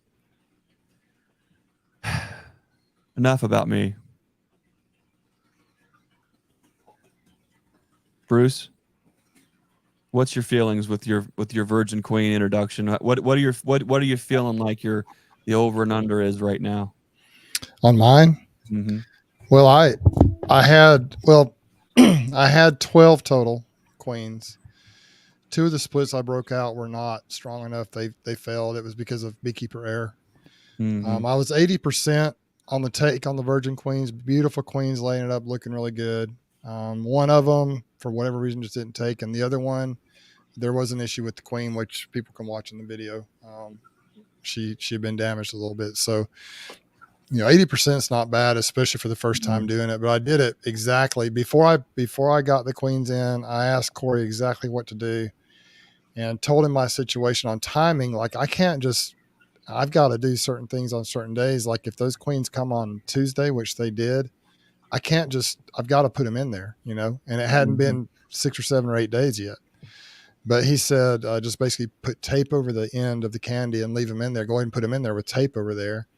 And the bees can start getting used to them. And then actually it was 6 days in. It wasn't even 7 or 8 days yet. I went back up there, destroyed the queen cells that they had started to develop, and just took the tape off and then left them alone for a couple of weeks and came back. And man, beautiful, vibrant queens. They're looking great. And, obviously it's early in the game, but they were general attitude was good. And they're just working away. So we'll see. But they looked good. I mean, they were mated and doing their thing. So they looked really good. They solo in a cage, or did they have attendants in the cage? They have attendants in the cage. Okay. Yeah, you got a queen and either probably 4 or 5 attendants, maybe 3 or 4 attendants. I'm not sure how many were in there, but it was a good number. And the candy plug, it's the plastic cages. I think you use those little plastic cages in the orange battery, what they call it, box for the queens. It comes that way. That's how they come, just the way that you bring them, except they have attendants in there. It worked. The way he said to do it worked, and I think I would have been, well, if I wouldn't have messed up those other 2 with the way I did the splits, I think I would have, I was real happy with it. I'll take 80% over the way this year's gone for me with queen acceptance on cells and virgins. I'll take an 80% take any day because it's been a rough year. I've had a rough year, and I think if I hone in a little bit more with my splits, it'll be even better. But I basically broke out 2 to 3 frame splits. I had a frame of brood, a frame of food, and 1 to 2 frames of brood, 1 to 2 frames of food, and then another couple of frames of either foundation or comb that I put in there. And I left them in the same yard. So my problem was when I broke the splits out, 2 of them, I think they probably just had too many foragers, not enough nurse bees in there. Had plenty of brood, but I think the bees mostly just flew back to the donor colonies. So when I went there 3 nights later to put the queens in there were almost no bees in there. The brood was I think the brood was capped, but it wasn't ready to emerge yet. It wasn't older brood. And so there was really very little population. And I even tried to dump some bees in there and tried some different things to try and fix it, but it was too late, I think, by the time I did that. And so those 2 were just completely dead out. They were just goners. They were totally dead. There were no bees. And I just set those 2 up to fail, but the rest of them, you'll see in the video coming out pretty soon. They look pretty good, and I'm excited. But the real proof's in the pudding. As time goes by, we'll see what they look like 2 months from now and a year from now, but for right now, they look really good. What do you think your, what kind of attributes do you think you might see with if they're getting mated and crossed up with your stock in those yards where you've got that? What is the overall behavior, demeanor, attributes of the colonies in general? What do you thinking that you might see out of your drones? It's up in Ozark, and I will tell you that for some reason since last summer, I hope some of it is urogenics that are up there, and I also had some splits I made last year that were just more gentle stock, and so I'm hoping to have a gentle stock that is also mite resistant, and that's kind of my goal, and good producers. And I've got some colonies in that location that are really good producers. Nice. And that kind of brings me to another topic. I know people say, and you kind of hit on this earlier, people say that bees will not mate with queens from their own or with drones from their own. People say queens won't mate with drones from their own hive or even their own location. I don't know if I believe that because, I've got about 30 or 35 colonies up there in Ozark. It was my biggest bee yard until the pollination bees came back. And I know there are probably some bees out there in those woods. Lisa's are probably the closest bees to me that I know of that has a significant number of bees. I think there's one other guy that has a few bees fairly close as well, but there are not a lot of bees around there except for in my bee yard that I know of. but they get mated there at a very high rate typically in that location. And so I think they do mate with drones from the same bee yard some. I don't know if they mate with their own hive or not, but I do believe that they can do that. But so, my philosophy is the bees out there in the woods and the bees in that bee yard, who knows what drones they've mated with, but I'm hoping to see some good genetics, some good attitude, productive bees that are mite resistant. I think that's what we all hope for. And we'll see what happens. Now they are more of a caramel color. They're not dark like yours. They're kind of a less of a, they're kind of a, I don't know how to describe them, almost like an Italian looking, or they're not really Cordovan. They're not like a yellow color, but they're just a real pretty queen. They're kind of a more of a caramel color. And is their thorax reddish brown, or is yes, it is kind of reddish brown. That's a good way to describe it. Yeah. It's not, Cordovans are almost yellow or bright gold. It's not that light, but it's a darker, more brown color. Have that kind of, it's like a reddish. The thorax is black. Okay, yeah. So it's probably just more of the Italian, yeah. Yeah. But I think Corey's queens are just kind of I don't know that they're a particular strain of bees. These just kind of like yours or the Appalachian mutts. I think his are kind of that way. They're dominantly Italian. I thought is what they probably are before, which could be. Yeah. I'm just interested. I'm just eager to see what I end up with, because they're mated with. I mean, who knows what's out there in those woods? Kind of like you said, you took Bob Benny's bees to the northern Appalachians, and I'm kind of interested to see how bringing in some stock from, I'm kind of honing in a little bit like his stuff and your stuff, and getting some combination of some different breeders and kind of honing in the genetics. I'm kind of interested to see what I end up with, because really I don't know what I'm going to end up with, but I hope it's a quality bee. Even if you think you know what you end up with, you'll find yourself sitting in your grafting shack looking at virgins that are emerging, and you look at them and you know that one is going to be jet black, and that one's going to be tiger striped, and that one is going to look like a golden Italian. And you just grafted it off of a root beer tiger stripe mama. That's right. And out of the whatever that it was, 170 queens that are coming off of there, it's a mixed bag. So I think we got to be careful sometimes, I think, attributing the color of the queen to a quality or characteristic. The proof is in the pudding on what she actually does. I was telling, I can't remember who I was talking to about this, but in the past, I think there is something there is something going on here. I can't put my finger on it. I'll try to explain it, but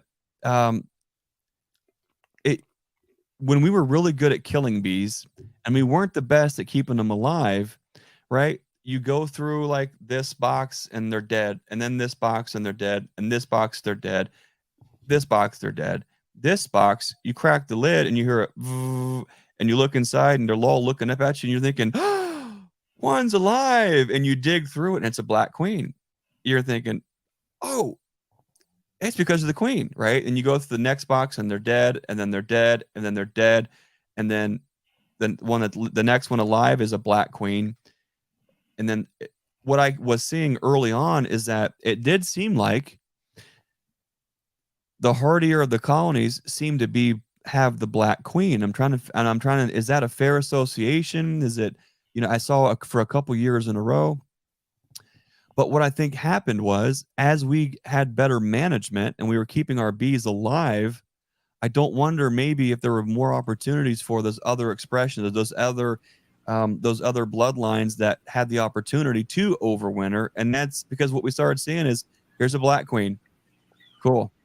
Here's a golden queen, cool. Here's a tiger stripe. Here's a root beer tiger stripe. We started seeing the whole rainbow overwinter, and so now it's hard to disassociate the color with the quality or its overwintering ability.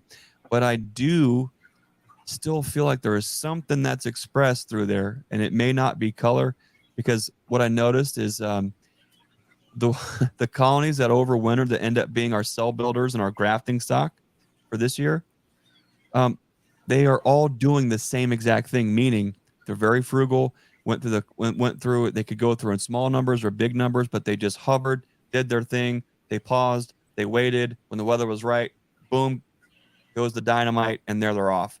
It didn't matter if it was black or if she was golden. They had the same characteristics. So for me, I'm looking more at the characteristics. What are these bees actually doing, more so than just saying we can only raise black queens, or we can only raise golden queens, or we can only raise. It's going to be what it's going to be. And there's no way in the world we can control that, no matter which way we want to go about it. If we were inseminating a jet black queen to a jet black mama, right, and we're making inseminated queens, then sure. But that's not the type of queen that you're going to want in your yard doing those duties and tasks that you're doing in a production yard necessarily. You want that as grafting stock, or to get flood those attributes into those areas there. So anyways, I've been in a blabbing mood lately, guys, and I'll just keep going on. There was a question about something with bees. Was it Caucasian? Yeah. Do you? And I'm chuckling at what Jason said here, but let's see here. I want someone to figure out how to use the CRISPR gene editing to introduce a glow-in-the-dark protein to our queen's glow. Wouldn't that be fun? I would buy one. I would. Like the whole queen, or just her eyes? Yeah. Greg, from Matt Zodarecki. Greg, do the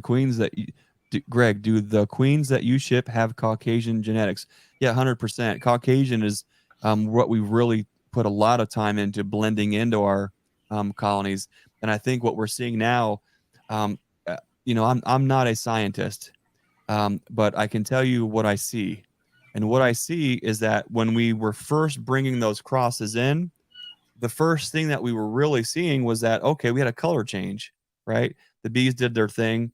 We were noticing when we blended them, we saw the behavioral change. We saw cleaner mite washes, higher frugal or more frugal colonies with higher overwintering numbers. Now what we see is all those attributes, but the rainbow colors coming back. But no matter what we do, it's interesting. And here's why I flat out, I can say I am very comfortable with the 3-letter phrase that a lot of folks maybe aren't, and it's I don't know. So here's something that I don't know, which is a lot of things. But even when I have these look like golden doodle queens, right, that you think just came off the West Coast, guess what all of her daughters look like, or all the workers in the colony? Salt and pepper. There's black, and you'll see the Caucasian expressed off of a golden queen. When you see the worker come out and they're black and gray, right? Like, okay, that's cool. Yeah, that's Here's weird. mama looking like, I don't know. There's things that happen inside of there that we just can't. We want to pretend we understand, and maybe somebody does, but I think that's one of the cool things about the bees is we just, as much as we want to try to understand it all, we just can't. There's a nice tiger stripe. This is one of Corey's queens right here. Isn't she pretty? Yeah, she is. That's 2 weeks after I pulled the tape off of that thing. So she's mated. She was laying it up. That's one of the first ones. Bruce, you got some salt and pepper stock going on there. Yep. That may be one of yours. That may be a split I pulled off of one of yours. I'm not sure. Looks like you've got the gray and the black there. Like you got some Caucasian. I will tell you that most of my stock is darker down here, and I think the local stock is pretty dark. And so anyway, you're asking what they look like. She is a pretty typical of what Corey's queens look like. Nice. I mean, she's just I'll just be interested to see how they look and what we end up with. But that, at least this batch of his that he sent to me, this is what most of them looked like. So there were a couple that were a little bit darker, but most of them were very, very similar to this. Yeah. Beautiful, beautiful girl. She just calm and just. I'm looking forward to seeing how they do for you, and how they do up here, and if we can get out of the, I don't know how many is coming, 30 or 40 that are coming here. If we can get 1 or 2 that we're just absolutely in love with, then what I'd be interested in doing is grafting from that, and then blending that back into our stock, and then being able to offer truly VSH expressed, those expressions within our line, as long as we're not sacrificing workability and the gentleness and everything else. Then I think it'd be pretty cool. That's exactly my thought pattern as well. I just want to introduce different tough, rugged genetics to my bees, but I really want to introduce I like the way yours brood down in the winter. I like the characteristics of beers a lot. They breed down in the winter, I like the attitude. They're for the most part, they're pretty gentle. I have had a few of yours that have either superseded or swarmed. They have new queens in there. Second generation, they're building up really nicely as well. A few of them seem a little more chippy, but it could be because of who they made it with, you know? Mm-hmm. But I will tell you, one of the ones I just love is that one in that horizontal hive. That queen, I talked about her a little bit a couple streams ago, but she just, man, I mean, literally, she was like a softball size going through winter. I thought there's no way those bees are going to survive. I mean, I'm like, please just make it through because it's in the horizontal hive. I've got to have a good story because it's a horizontal hive from Ricky and it's a queen from Greg. They can't fail. And then I'll be darned if those jokers, I haven't been in them a couple of weeks, but they just absolutely have exploded.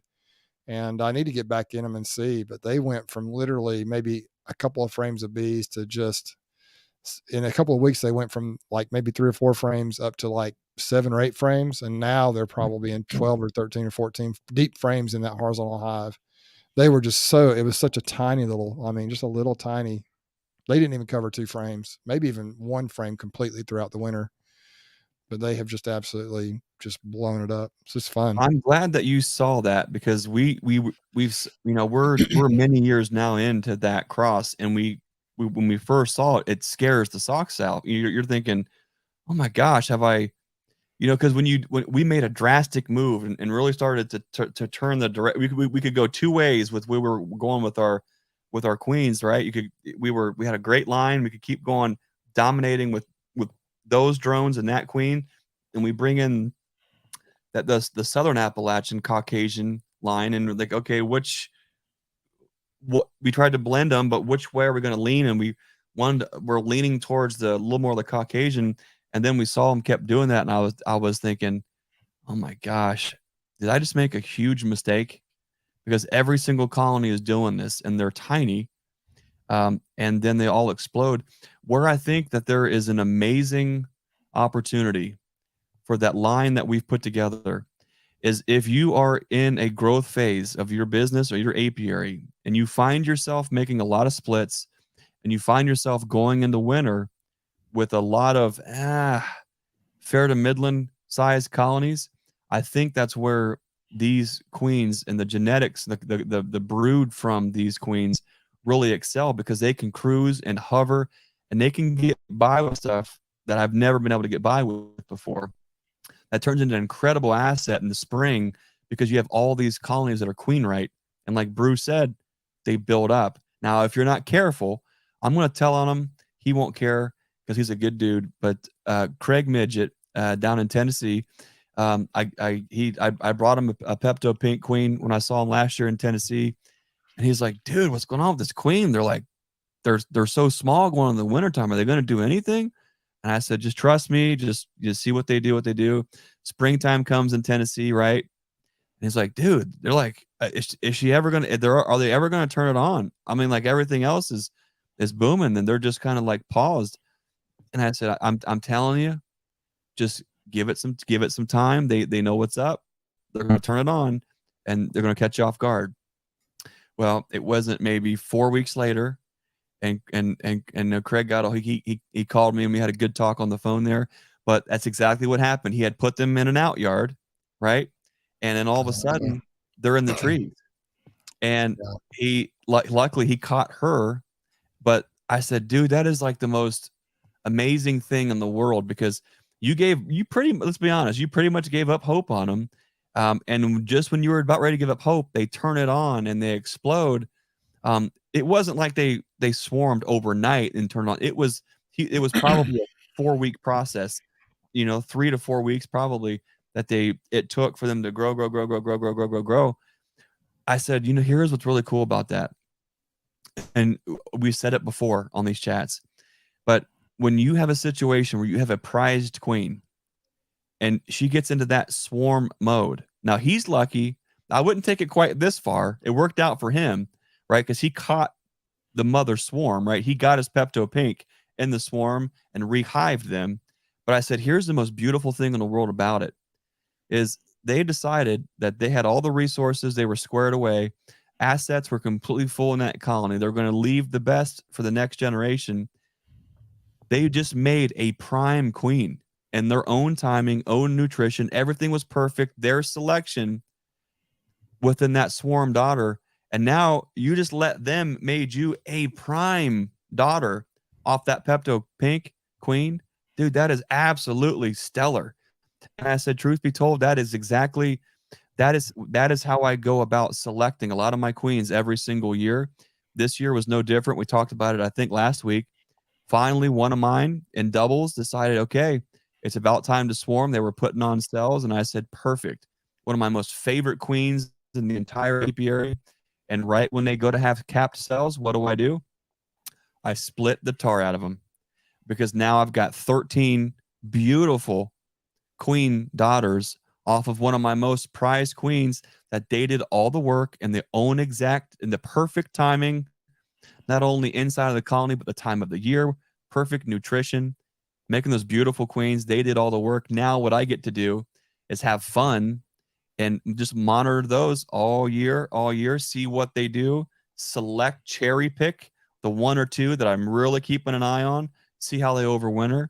And if they prove out again, then they could be candidates next year to be grafting from. To me, that's where a lot of the queen breeding and these things are cool, because we get to follow these lines.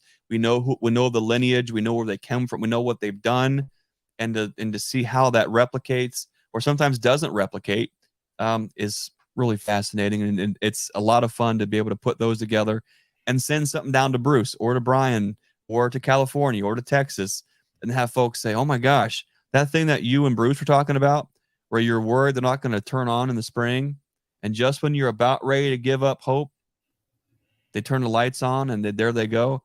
When you see that and you hear that same thing all across the country, you've got something, because those queens are performing and they're consistent.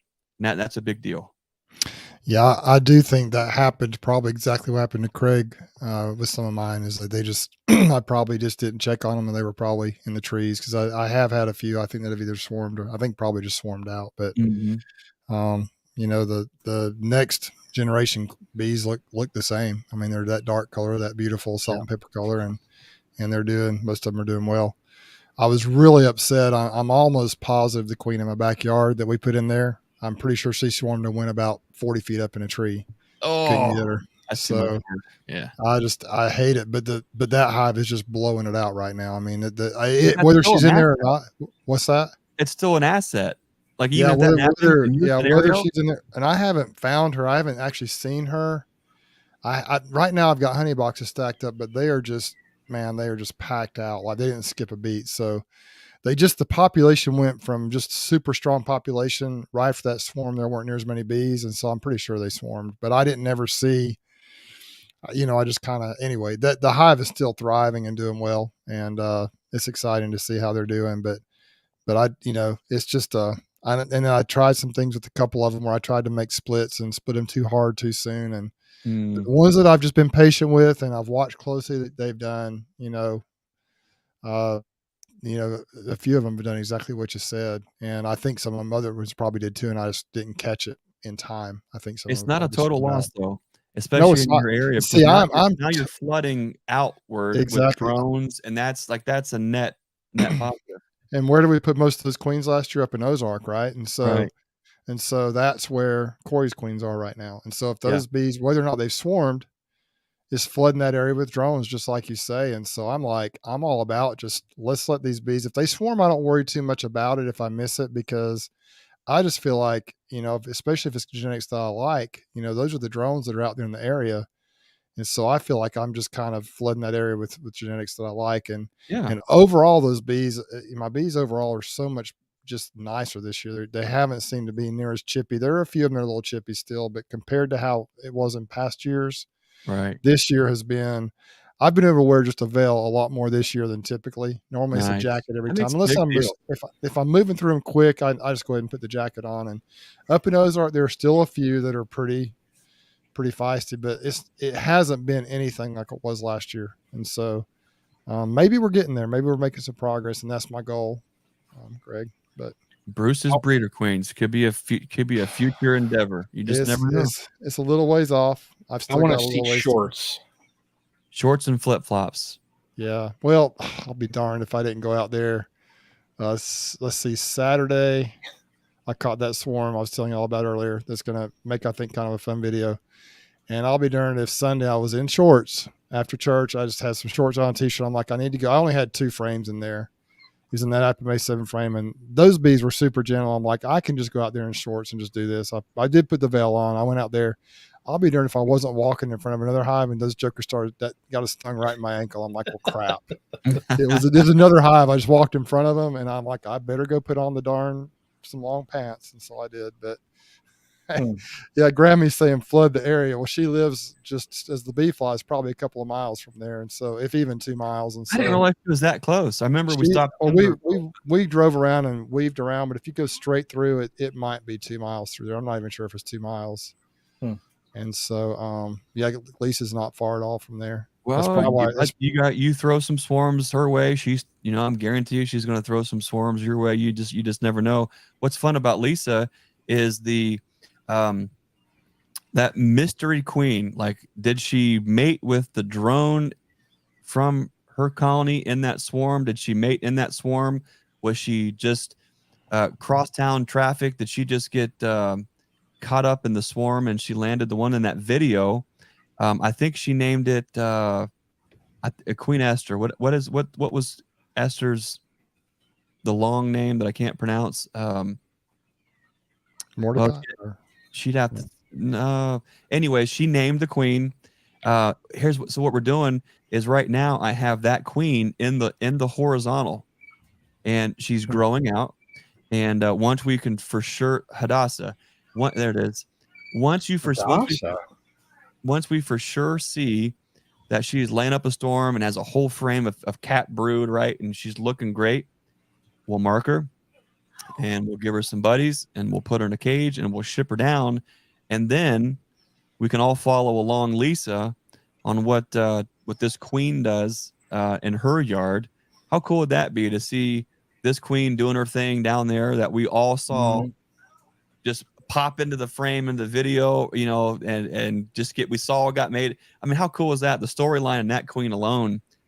So we'll have to send that down to her and let her get that going in the yard. Maybe she can make some queens from there and keep, start flooding that area with those genetics, and that'd be kind of a win thing. It'd be fun just to watch anyways, Sure. Awesome, man. We could talk all night, couldn't we? Oh, I know.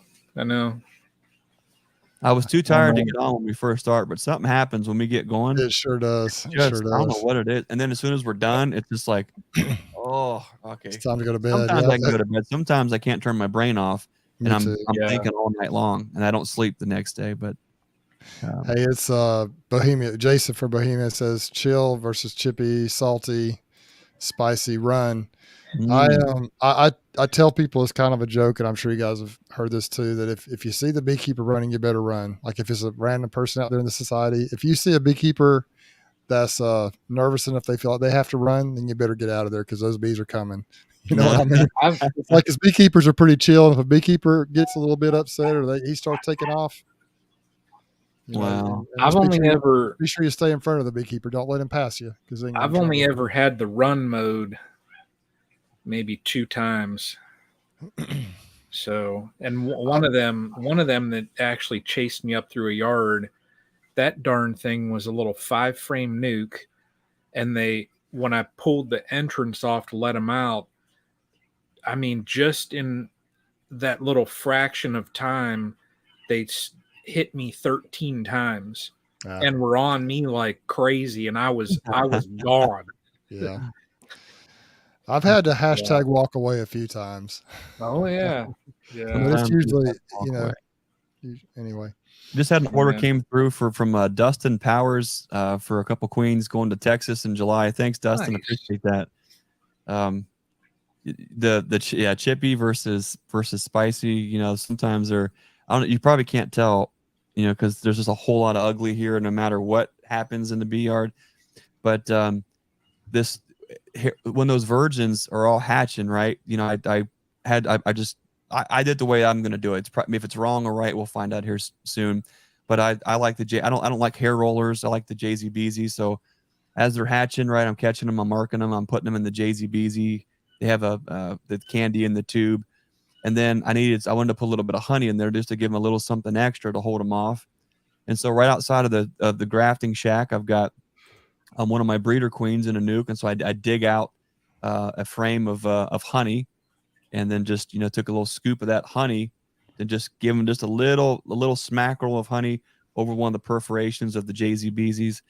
And it was not ideal conditions outside, but here I'm cracking the lid, think just get in there and just grab it's the same thing. That Caucasian queen, I had thinned her down into this nuke, right? Just at the right size to where I can get a beautiful frame of grafting material to graft from, right? Put it back, and I can just keep a nice, easy thinning. Now they're just jammed. And so I thought I was going to sneak in there and just grab this frame out and get a little bit of honey so I could, and it was just whoop right between the eyes. I mean, it was just perfect. Just like that. Just one, just whoop. Like, you dummy. But anyways, I think it's good for you. It can't hurt. Someone like me, it's not going to hurt you. That's for sure. But yeah. Guys, what's going on this coming week here before we jump off here for the night? Well, in my case, not really anything new coming up much in the next week or two. Just kind of the same old thing, holding pattern, letting the honey come in and just peeking in on a few colonies here or there, make sure I got enough supers on, or managing space, just kind of checking them. There's not really a lot of hive management going on right now. Just kind of getting ready for the honey harvest, hopefully in about, within the next month or so. And not a whole lot really going on here except for that. And, just peeking in on bees here or there. And I did order some some queens also from a guy down in Texas I'm going to try. Heard good things about them. But I really, Greg, I need to talk to you about getting some more ears to maybe after the solstice in the summertime, if that works out. And we'll talk later on that. So I'm kind of narrowing down, my queens to just I'm kind of trying to hone it in, and we're getting there, but we're not quite there yet. So that's kind of what's going on. The stream, I guess the stream team, the chat will be on my channel next week, barring any unforeseen circumstances. So it'll be at Bruce's Bees next week. So that's kind of where I'm at. I do have a couple of videos I need to get out. I'm working on one of them now, and I'll get the other one out hopefully in the next few days. And hopefully you guys will like them. Awesome. That's pretty much what's going on here at Bruce's Bees. Awesome. So, I got a couple things here coming up. So I actually have, I know I was kind of slow there on videos for, almost 3 weeks. I actually have 2 other ones that I've already done. I have like a little promo deal, like an installation video that I filmed, put together for the Queen Right dial. Just showing the different uses of that, and looking forward to some promoting that product out a little bit here coming up soon. So that's good. And I just, like I said earlier, I got to keep an eye on not the colonies that had the virgins, but just the others, just because the flow is kicking in, and I got to get over and just really check and make sure that all the colonies are situated right, so that the ones that need supers have the supers, because I don't want anybody getting honey bound.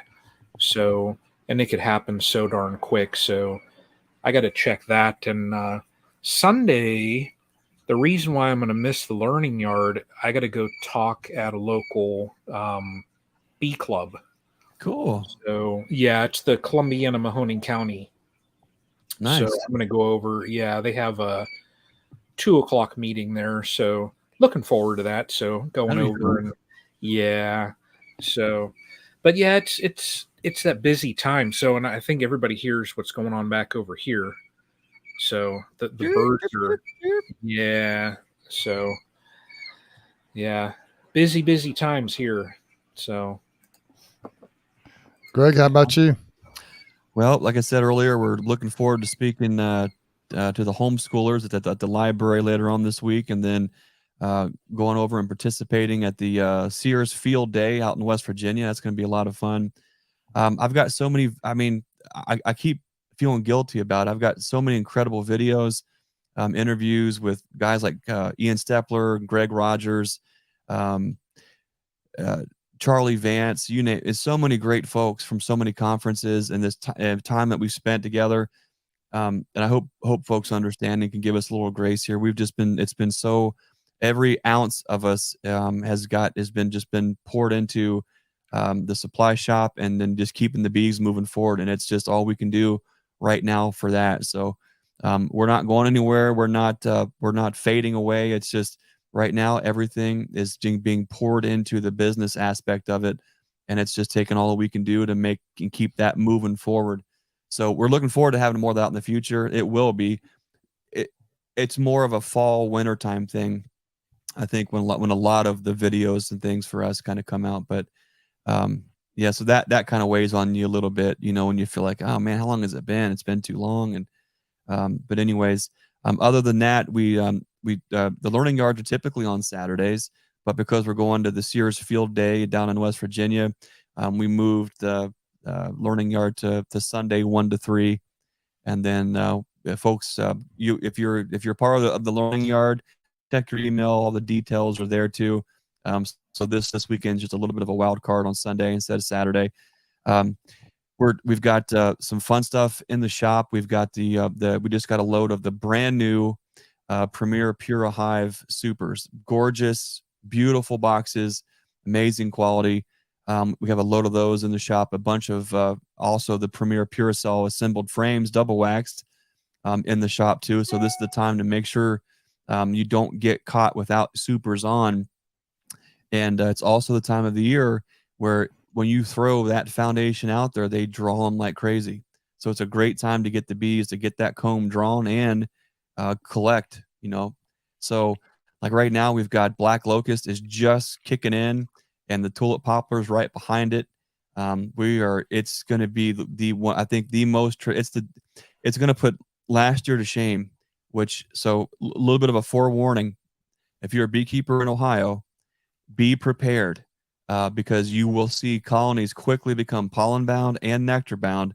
And you might be saying, well, why would you complain about that? That sounds awesome. Just throw more boxes on there.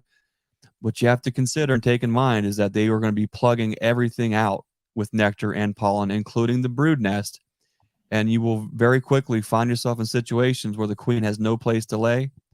Here's one little thing that I don't understand it. One last little gleanings from Greg that I see in these colonies is these knuckleheads will put themselves in a position where they will absolutely plug out with nectar and pollen, and beautiful prolific queens have no place to lay, right? They're the ones that are bringing in all of this forage to the colony. And then they look at the queen and say, it's almost as though they say, well, you're not doing your job, time to supersede you. So it is very common to see queens get superseded, not even swarmed, but superseded during those heavy flows, because they almost look at it as though she's not doing her job.